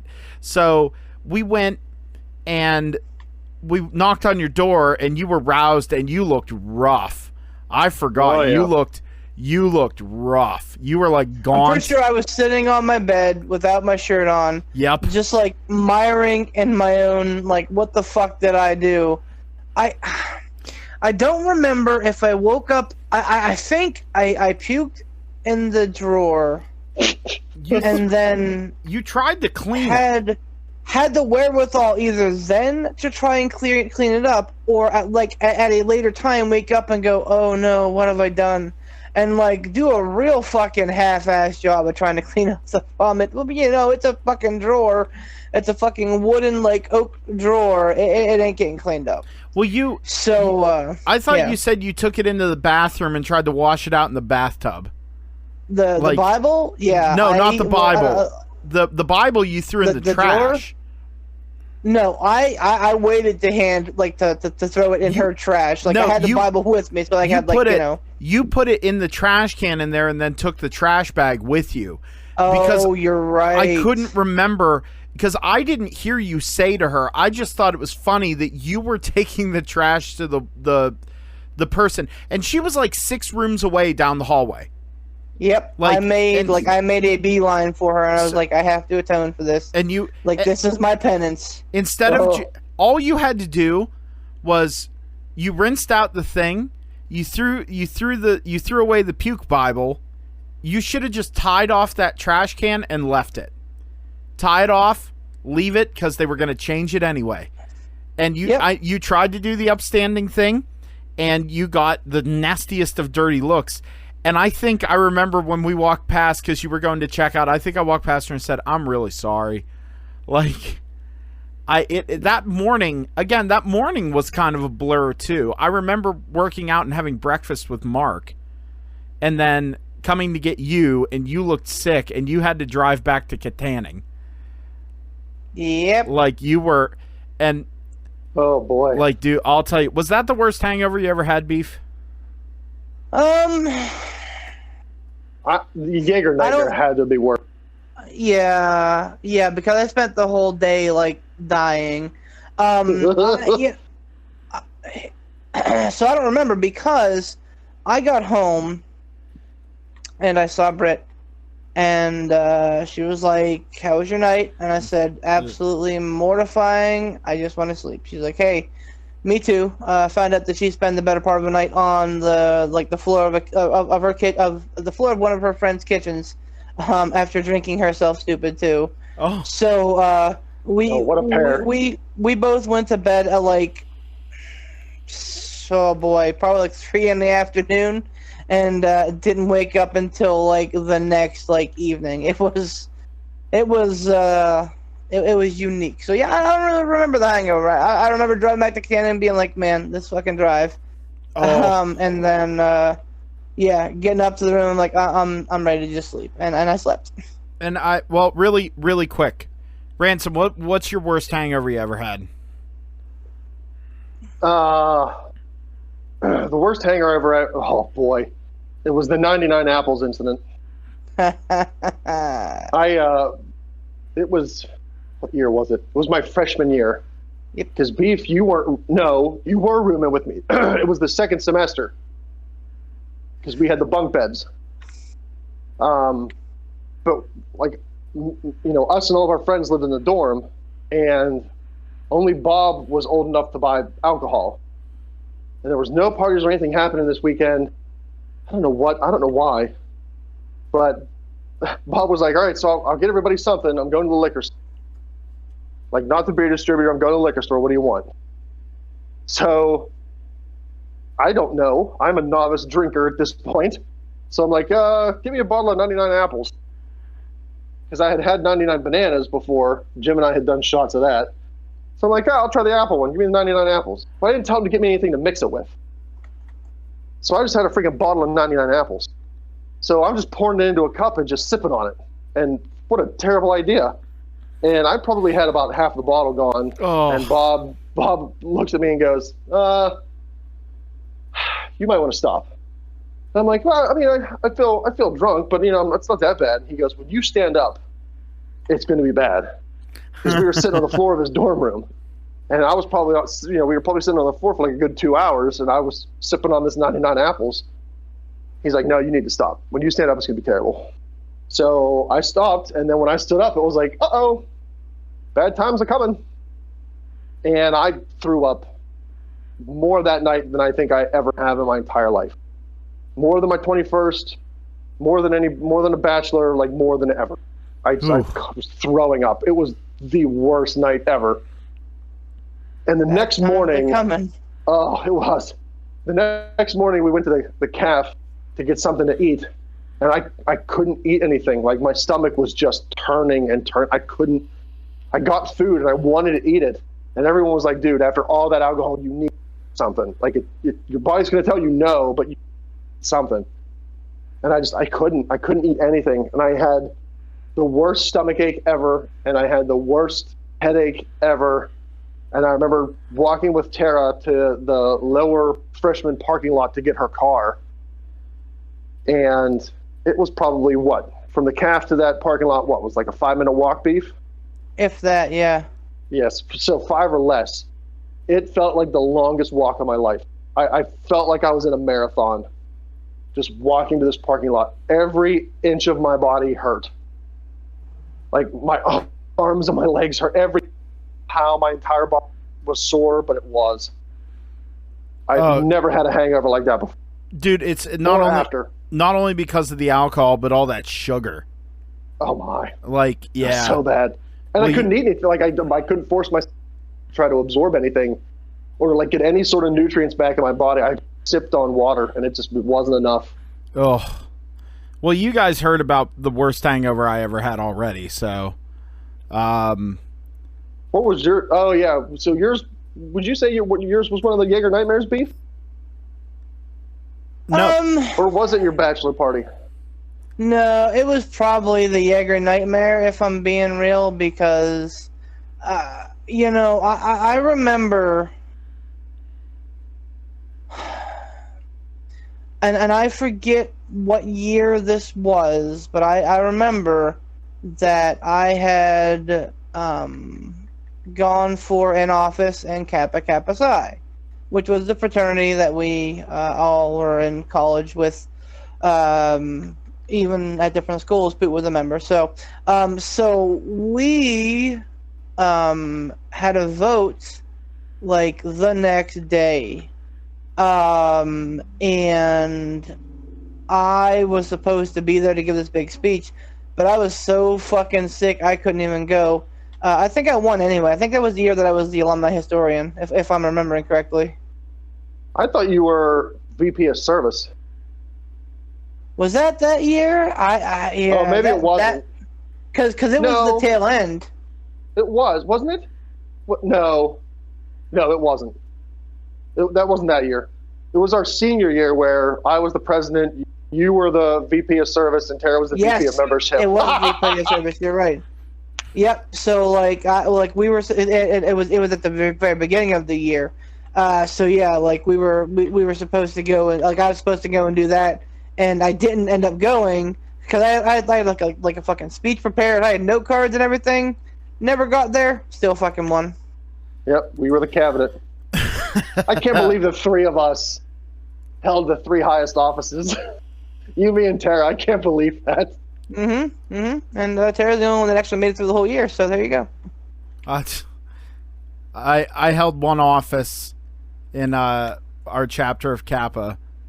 And it was corresponding alumni secretary. I was in charge of keeping the alumni in the loop and managing the website. Coincidentally, that was also the semester where I was like having my nervous breakdowns and wanted to transfer to Clarion. So didn't really do a good job. And also the information that was given to me was literally in a milk crate. Join the club. That's, that's like. Kind of what we're about here. Yeah, but well, guys, this has been a hell of a marathon of an episode. I might break it up into 2 separate episodes. That might not be a bad idea. Yeah, we literally have gone for 3 hours and 11 minutes. Good Lord. Yeah, it's a big one. But no, this has been a good one. What do you say? You know what? Let's give the going outs to one of our new Chooseweight champions. How about you do it, Beef? Oh, sweet. I never get to do this. Thank the sponsors. We never thank the sponsors. We didn't. They don't do anything for us anyway. Oh, wow. We hit the ground running. Many thanks and much aplomb to our wonderful sponsors who do things for us. Mr. Sean Tischler and what he has done with Clearfield IWC, again, stay tuned on the Facebook page. More information to come. I know that they are hoping to run a show here at the end of the year, sometime in probably October, November, but again, it depends on the way of the world, so we will see. So stay tuned on that. But even without that, the sort of Damocles hanging, as it were, he has done innumerable things, and I know he works just in general. Works with like a lot of the community up there, and works with various church groups and things. So, he's a very reputable dude. So thanks for your support, Sean. We appreciate it. And then speaking of reputable dudes, Mr. Tiger Bomb Tom himself, the Casual Gaming Dad. Go check out his awesome streams. He said he's concluded with Final Fantasy VII, so I'm sure he was doing some Halo this morning. I think Ransom shared it out. So give him a subscribe, a like, a follow, all of the above on the YouTubes, the Twitches, the Facebooks, and but not the Twitters because he's not there. So for the greatest cruiserweight champion of all time, I almost said cruiserweight, cruiserweight champion of all time, Put the Bard. This is one half of the current cruiserweight champions and the best damn tag team in the world, Team Organy Gorgity. For Alec Ransom, Tiger Bomb Tom, Put the Bard, this is Beat the Legend saying, rock on.